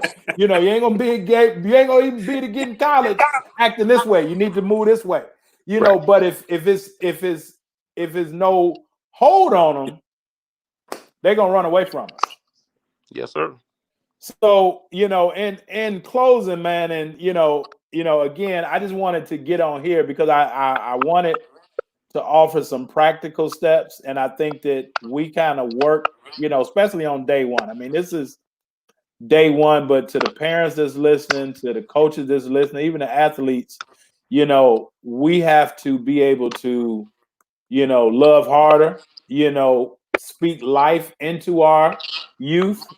We got to trust them. We got to be transparent. We have to be able and willing to redirect them and not be scared of them. We have to hold them, accountable. But we can't do none of that if we haven't had a relationship or started to build and form a relationship so that they know that we really care about them, because it's a lot of people hurting, and we talked about it as at the start of the show. But if we hurting at our age, and even though the youth may be immune to some of this stuff, but when that adrenaline, is almost, it's like that shot of dopamine. But when that run out, now the anger come in. Now it go from an anxiousness to now a fear. And oftentimes when somebody is acting out of fear, they attack. Does that make sense? Yes, sir. So Man, Coach that Holmes, makes so. what can you say, man? Like, just taking us out of here, and it's so much more that we can talk about. And we're as I said, this is just day one, but I really want us to be able to listen to what people got to say, give people an ear to be able to talk, to be able to express their feelings. But in closing, Coach, talk to the youth right now. Like, what wise words, what sense of hope can you give our youth that, I mean, it looks nice now, and I'm gonna have Coach Moore close us out with it, but that shot of gratification, that instant gratification, but what can you offer the youth right now? And you know, again, and I'm so serious that I really believe that if we can speak to the athletes, it's enough athletes out here in society that are currently playing basketball or that are former athletes that maybe the street just took them in, but they really, really love the game, and they are people that will listen if they're talked to. So just speak a couple like words, a couple, you know, action steps, positive things that they can do even when they feel in despair, feel hurt, feel, you know, betrayed, and like that they just don't have a voice. Like, you know, talk to them, Coach. Well, first of all, I know Coach D said that when we might not have been on the air yet, but man, you got to get on your knees right now. You know, that's one thing. You know, prayer helps things. You know, I'm praying for direction. I'm praying for direction right now. Like we've been saying at 44 years old, 45, God willing, this month. You know, I'm confused. Yeah. And I have not had this type of feeling in a long time. The last time I can remember being this confused was when 9/11 happened. You know, we just didn't know. Yeah. You know, I didn't know whether I should run home and get my gun and lock the door, or we didn't know what was happening. And, you know, as far as I'm concerned, we still don't know what happened that day. Yeah. So, these situations are something that we may not ever figure out the answer to, but we can control how we react to the situations. So, you know, I'm praying for direction, you know, and our youth should do the same. At this point, I would also urge for them to, you know, in that same prayer, you know, ask for somebody to lead them. You know, whether it be a mentor, whether it be somebody a little older than them that are in a position where they want to be. You know, we got to unite. We got to unite, but they need to find somebody they can lean on. You know, somebody that's going to be consistent, somebody that's not going to judge them, somebody that's going to listen, and somebody that's going to help them find themselves, if that makes sense. Absolutely. The thing now is, and I learned a lot last year. I had vaguely heard of Nipsey Hussle. Yeah. You know, before he got killed. Yeah. I didn't know. You know, I maybe heard one or two of his songs, but you know, he wasn't in my playlist. Right. But through diving into what he was into in terms of what he did as a person, and playing the long game instead of the short, he made a great success out of what he did in a short amount of time, and he left some generational wealth for his people. Playing the long game. So, you know, that's a person they can cling on to, you know, as opposed to some of these other guys who just rapping about, you know, cracking cards and driving fast cars and pretty women. Yeah. You know, I mean, they've been rapping about that since the Sugar Hill Gang. So, you know, just dive into something like that can give you some ideas. I know I've started to deal with the new currency that's going to be around. Yeah. You know, our youth are sharp. You know, if we give them that type of direction or they can find it, you know, they can be innovative. They can really be innovative. So, I mean, you know, we got to pray for direction. And once you see that direction, you got to take that lane. You know, you got to take the lane. Me, myself, I'm, you know, counting down these next 5 months to the election. You know, but guess what? If we don't do the things that we need to do, you know, we'll be in a worse situation than we are now. Yeah. So Yeah. my thing is trying to, focus on getting people registered to vote, getting our youth, especially that are just voting for the first time in the Yeah. presidential election, getting them going and knowing who to vote for, not only in the national races, but in the The local local. And races. your local. Absolutely. With your judges and Yeah. and your prosecutors and all that type of thing. Yeah. So that's where I kind of swing my focus now. Still not knowing how we're gonna start off the school year, Yeah. whether we'll still be at at home or doing e-learning or whatever. But I'm gonna make the most of that. But it's a countdown for the next 5 months in my book, and we gotta kind of shift from day to day to at least month to month until we get there. Yeah. Yeah. Yeah. No, I love how you use the word shift, but yeah, those are great. Some great nuggets, man. I think those are practical steps. Find someone that can help us control how we react. Somebody that can help us be more consistent. Somebody that can be non-judgmental. And that allows us to be vulnerable and kind of talk about things that we may not want to talk about because we think we're too tough or bravado. And somebody that can help us find ourselves, which is huge because, it's one thing in knowing your purpose. It's another thing in finding yourself. Those two things may not happen at the same time, but when you can get somebody that can help you find yourself, and that can to your last point was give you some direction.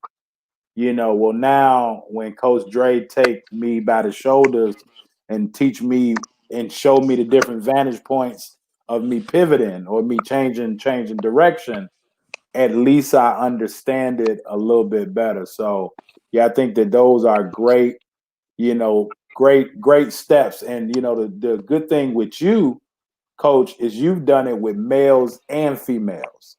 And I mean we've been talking about males, and I know Coach Dre, you've done it too. We talk about males, but it's the same thing with our females, and oftentimes it's a little greater, right? Because if they need those words of affirmations, or if they dealing with the social media a little bit more than the guys can have a beef in a week or two, whatever. I ain't worried about it.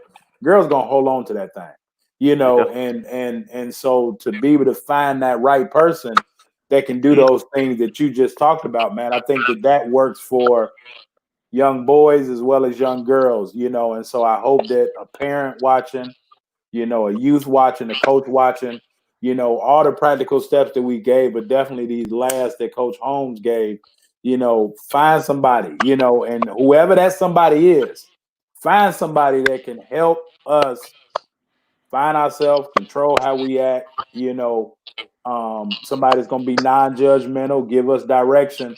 But I think the biggest thing, and I passed over it, but I don't want to just zoom past it. They got to be consistent. Yes, because sir. if you can help me do that 1 week, and then you don't do it again for another year, as Coach Moore said, all that noise, what's going to happen in between that time when I'm getting all that noise? So, Coach Dre, talk to the kids, man, on our way out, on this episode, talk to the kids, give them a little bit of hope. What are some practical steps, as Coach Holmes, broke down, that they can kind of start to pinpoint, even if they are living with granny, even if they are living in adverse situations in which they may not have somebody at home that's going to give them what a coach can give them, or give them what we can give them, or that right person, as Keithan talked about. So just talk to our youth right now. Well, I would say this, and just to piggyback off of Coach Holmes real quick, the prayer, it starts there first and foremost, and then from there, as you're researching and finding the right people. Make sure that you're researching, because when I say researching, I'm thinking about youth that are in trouble, that are really trying to find a way.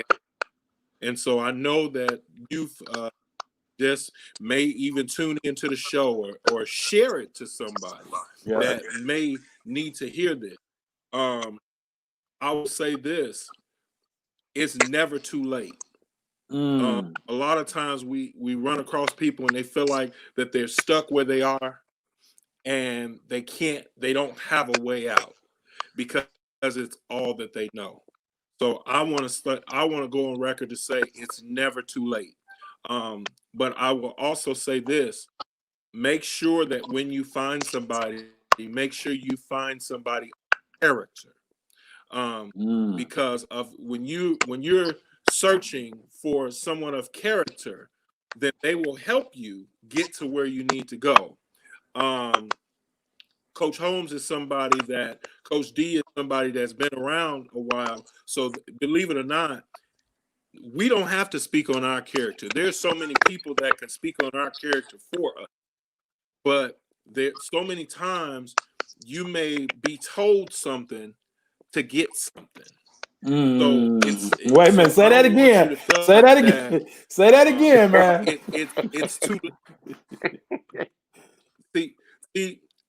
see when I said that, hit you right there. See, you gotta be, sometimes you may be told something to get something, and so therefore it's not genuine. Because guess what? There's a thing called motive. And so I challenge you as you try to find yourself, because right now we're in a pandemic. We're everybody's going different ways. Stop and find somebody of character without a motive. Because when you find somebody without a motive, then they will help you genuinely. And for the parent that's watching, you can say that I've tried this and I've tried that and I've tried this and they lied to me, but guess what? It's never too late. It's never the end. A lot of times parents come in with a preconceived notion on thinking that they know I've been down this road already. Yeah. But sometimes, guess what? You ain't been down this road. Absolutely. You may have been down another road. Yeah. So, the as back a road. parent, have an open mind. Yeah. Because guess what? You've been traveling on Main Street the whole time, trying to find the big program, trying to find this, trying to find the big name, and how can I get my kid recognized, instead of finding somebody to build up the character, build up the kid, to give the kids the skill to go where you need to go. Yeah. So I would say to that parent, and maybe you need to seek prayer and redirection, because if you keep hitting your head, then maybe it's time to stop. Maybe it's time to redirect. So I know that as you're streaming and as you're sharing with people, coaches or people that share it specifically to somebody. I challenge people in this hour to share it specifically. Don't just share it. Tag people. Yeah. Say, this is what you need to see. Yeah. This is what you need to hear, because in this hour, that's where we are. Yeah. People need to hear the specifics to get to where we're going. There's plenty of hope. It's not too late. It's guess what? It looks dark right now, but guess what? At 6 a.m. it's gonna be light outside. Absolutely. So it's not the end of the road. Yeah, I love that, man. I love that. You might have been down a road, but you ain't been down this road. And by the way, he said he's 44. I'm 2. I just want to make sure y'all know I'm 32. Okay, yeah, man. We definitely got the 32 in you, but I think that road thing is big, because, and it kind of goes back, your closing remark goes back to what you were saying about, kids being told if they're not good enough, or just being able to deal with adversity. You know, you've been down this road, but you've been hurt, you've been burned. And so now those parents, you know, based on how they feel, they're passing it on, as you said, you know, generational curses. And so if I don't think that this will work, and a lot of it is just fear. Like, I don't want to do this again because it hasn't necessarily paid off, right? You know, but they don't know, as Coach Holmes said, you know, he'd been downstate 512 times. You know what I'm saying? He didn't won, you know, 700 championships, but they don't know that because they're afraid to be loyal, right? To be loyal to the process, or just to be loyal to say, okay, I'm gonna be loyal to me. And if I want to get here, so how do we get out of this situation? We have to find those people that we can connect with, that we can collaborate with, that we can come up with a plan on how we can move. Not just how I can move, but how we can move to get out of this thing. So if it's in your community, if it's in your state, if it's just your team, what everybody on this panel has talked about tonight is solutions. We understand what the problem is: the systematic racism, the disproportionate availability of resources, you know, with groups or people just feeling like or knowing that they can get away with things. But as we spent it to basketball, that's just a full court press. And if we coming into a game, and I know they pressing because I've scouted, but that scouting is part of that history that you was talking about, that Rodney King. If like that's scouting the whole game, because you understand what has been done in the past, right? So I know what they're gonna do. So let's prepare us for how to navigate through it. But we can't win the game or be successful in the game if we know that they pressing and we at home, we're playing on our home field, our home court, and we send all the fans home. And we close the concession stand. And we take our best ball and we go play with it outside. So now the ball is not working as effectively as it could, because we've all been on the road where it's like, man, it's cold in here or it's hot in here. Why they give us this ball? So we can't put ourselves in a situation where we're playing from behind and we've ruined all of our resources to help us break through the press. And I think that that's what's happening now. And that's why I wanted for you guys to come on, especially night one, to be able to, you know, and as I'm talking, like, this ain't me talking, you know, because I mean, some of these comparisons and analogies, I don't know where it's coming from. Obviously, it's coming from guys speaking through me, but to just relate basketball and life. But that's where we're at right now. We can't take those things that would be of benefit to us. If it's the home crowd, the good balls, the concession stands, everything is going to bring the people together to help us win this game. But so we have to be able to talk to our athletes and the athletes' parents and the coaches so that we can get some practical steps and move on so that we can come out on top. Because one thing, if people like it or not, and you know, tomorrow I'm gonna really focus on this. Everybody loves somebody that can do something for them. And as you said, Coach Dre, you know, you may get some information, you know, but it might be, you know, it's a price. What you say, you may get told something to get something, right? Well, as Keaton said, find the right person, and y'all know where I'm going. But that dude with the dreadlocks that's scoring 30 points, everybody love them when they cheering for them. Yeah. We done seen it with Cam Newton on the good and the bad. You know, playing songs when he in college about his daddy getting the money, right? We all know about that, to where everybody love him. Now to where he can't do nothing for you, and now everybody talking about him. It's the same thing with athletes, and that's why I'm so animate about this, especially with basketball players and these athletes, because athletics, especially basketball, I think is the one thing that can get people to conversate. Because as long as she's scoring, as long as he's scoring, and they making us money, they good.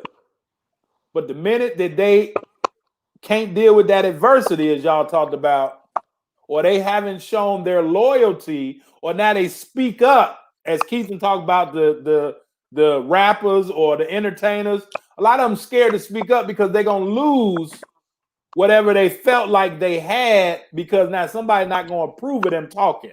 Right. You all good when you doing what we need you to do, but don't come out your body and do what's right. And we need more people that can do what's right, especially in the basketball sector, because there's so much wrong going on. And when I'm talking about right, I'm talking about these coaches that come into these communities and get these players for their benefit. And now, when that kid is dealing with adversity, when that kid is dealing with things that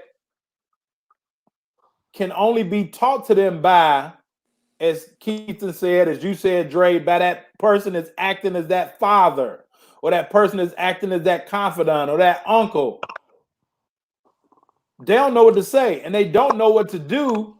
But like what Keaton said earlier, while you was getting your things together, Dre, Keaton can't tell a player to run these sprints or to run through this wall and they hungry, or to do all that and they just lost their buddy, or do all that and they uncle or they brother or, you know, they friend just got gunned down by somebody that feels privileged, regardless what race. Yeah.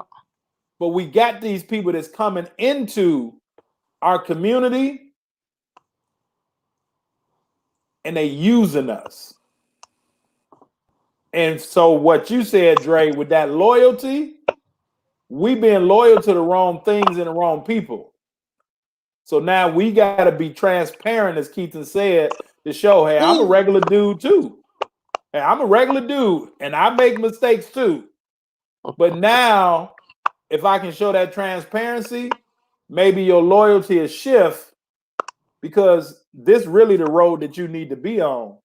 Right. Because we can get it done. Uh-huh.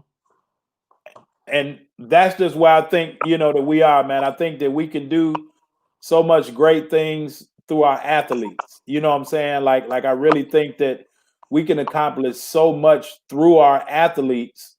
And even because, you know, again, even those people that just come to the game to get them good nachos and to watch they buddies, be it Richie, be it if it's Dre Jr., be it if it's Dietrich Jr., regardless who it is, but say, hey, I'm coming supporting my guy and I can't embarrass my guy. Well, it's the same thing now off the court. We can't embarrass each other, but more importantly, and I think both of y'all said it, and Coach Shannon, we got to hold each other accountable. We got to draw that line. Why in the hell you breaking into that store? You know what I'm saying? Why in the hell you ain't in class? Why you cursing the grandmother out? Like, that ain't what we do.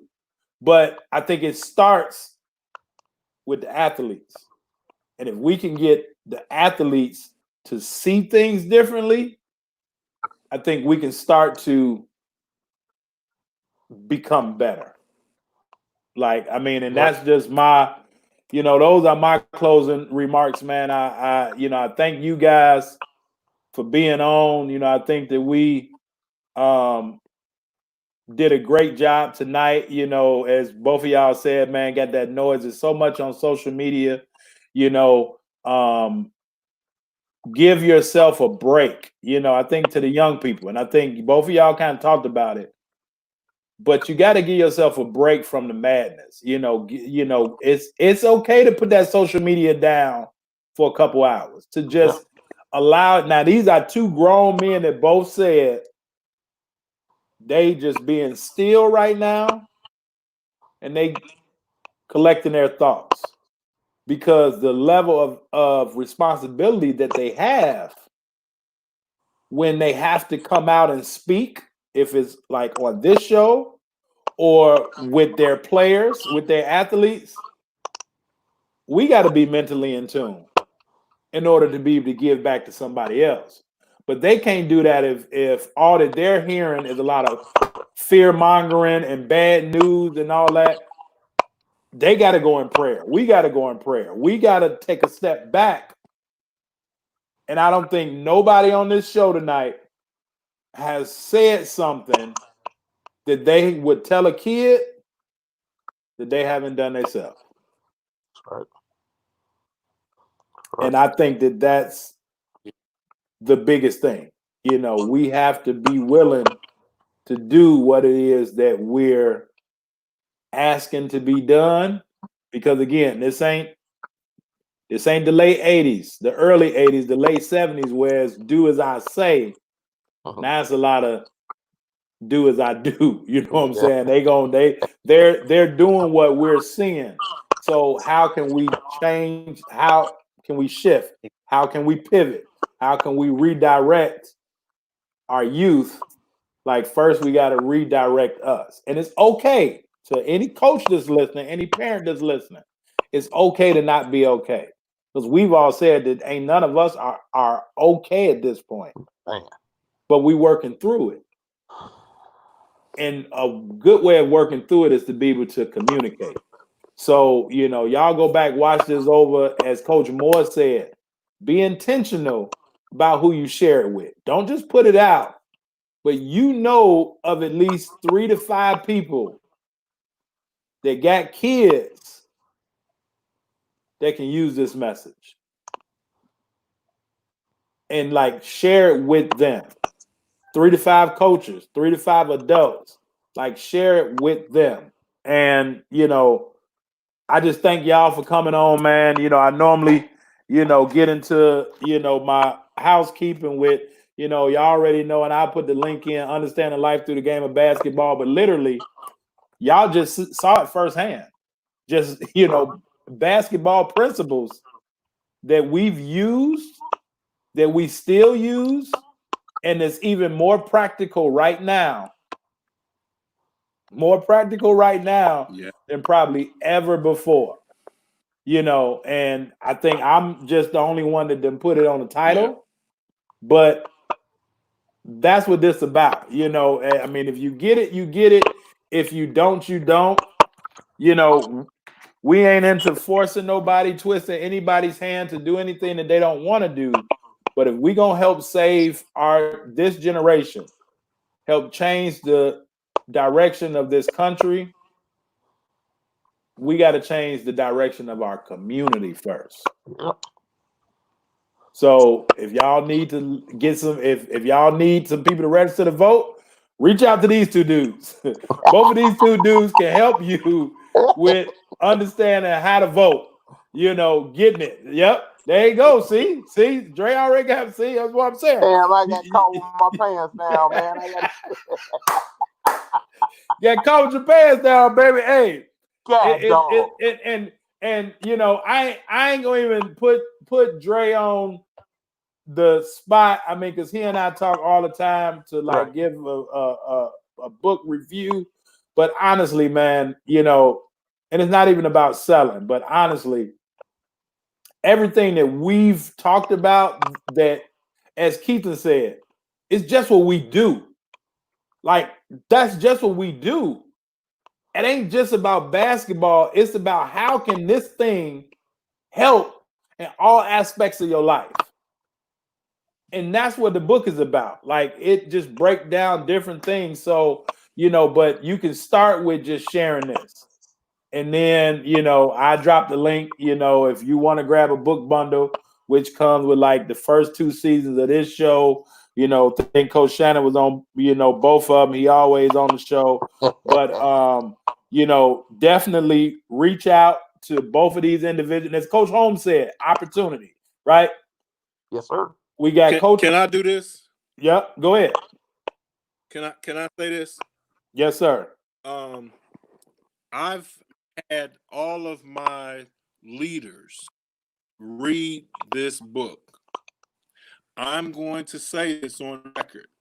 If there's anybody, I'll take the first 5 people that don't have the book, that want to have the book, send me a message and I will buy the book for you. I'll take the first 5 people. And the reason I say that is because a lot of times we don't understand the value of certain things. There is so many valuable nuggets inside of this. And Carvel will tell you, we haven't even talked about this. This just came on my heart as you were talking about it. Yeah. So I wanted to share, and I want to bless 5 people. Reach out to me, a parent, a kid, whoever. Reach out to me, say, hey, I want the book. I'm gonna tell Coach to send it to you, and I'm gonna send him the money because I want you to have it. If you want it, I want you to have it. And so that's just my way of giving back on the show and saying thanks for having me. Hey, man. Okay, Keith. Hey, I appreciate it. And yeah, I mean, ain't none of this script. This is 100% live. We ain't, none of this, but it's genuine, and I definitely, appreciate it. I definitely, appreciate it. And yeah, man, I respect and care for both of you guys, man, so much. Man, likewise, man. And literally to be able to call these guys within 30 minutes. They was like, hey, just give me a second, man. I want to be on. I want to be able to talk, and this show ain't, none of them is, about me. And I don't want to talk too long, but this show was about the community. And this show was about our youth. Yeah. And it just shows and, goes to tell, you what type of individuals all 3 of these guys are. Coach Shannon, Coach Moore, Coach Holmes. And, as I was talking about opportunity. So Coach Holmes, works with automobiles and, not only was working on his doctorate, so he works with his mind, but he worked with his hands too. He got a green thumb, always taking pictures of his lawn, everything. But my point is, these are individuals that you want to connect with. Coach Moore, I call him the superintendent of basketball because he knows everybody. And he can put your student athlete in position to get to the resource. He was talking about being on that same road. No doubt. Coach Holmes can give those opportunities because he's created his own lane. Coach Moore has not only created his own lane, but he can point you and shift you in the direction of people that can get those resources. So both of these individuals are people that you want to reach out to. Coach Shannon and I basically do the same thing, help people with scholarship information. His wife has a great tutoring service. Reach out to Coach Shannon. Like every individual that was on this panel tonight has something that they can offer student athletes. And that's part of the reason why they've been able to connect with this generation, because they're just not talking to them or at them. They're talking to them and they're listening and they're coming offering, how can I help you? One thing that we don't do, and that's why I talked about that ego, we don't say, how can I help you? What can I do to help you? These three individuals can help you. And so, and the last thing that I want to say, and Coach Keith, if you got anything to say before we go, and so what I'm actually doing starting June 15th, Coach Moore already said the first 5 people that reach out to him, he gonna buy you the book. But on June 15th, it's like, because my Hoops Mastery is actually, the program that, my scholarship program. And it's not, it's a nice investment, but we're doing intensive, a 6-week intensive Hoops Mastery program. We're going to deal with leadership, as well as improving as a basketball player. And that's going to be a 6-week program.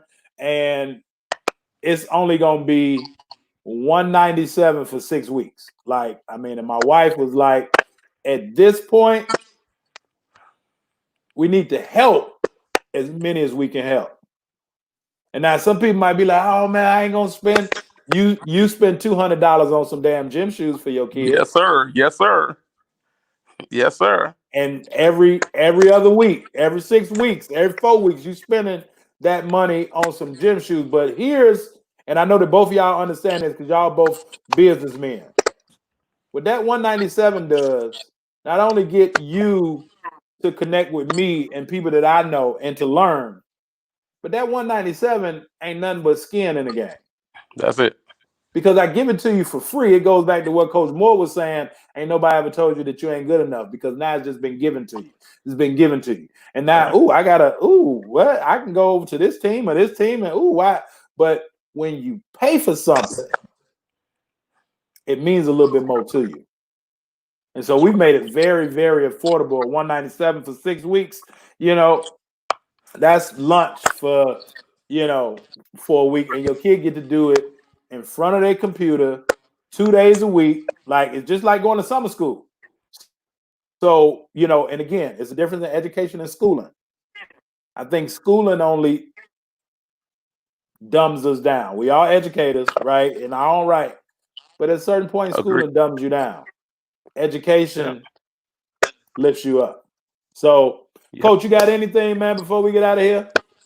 Man, I just want to say, man, I just want to thank you again, and send my shout out to Coach Moore and Coach D.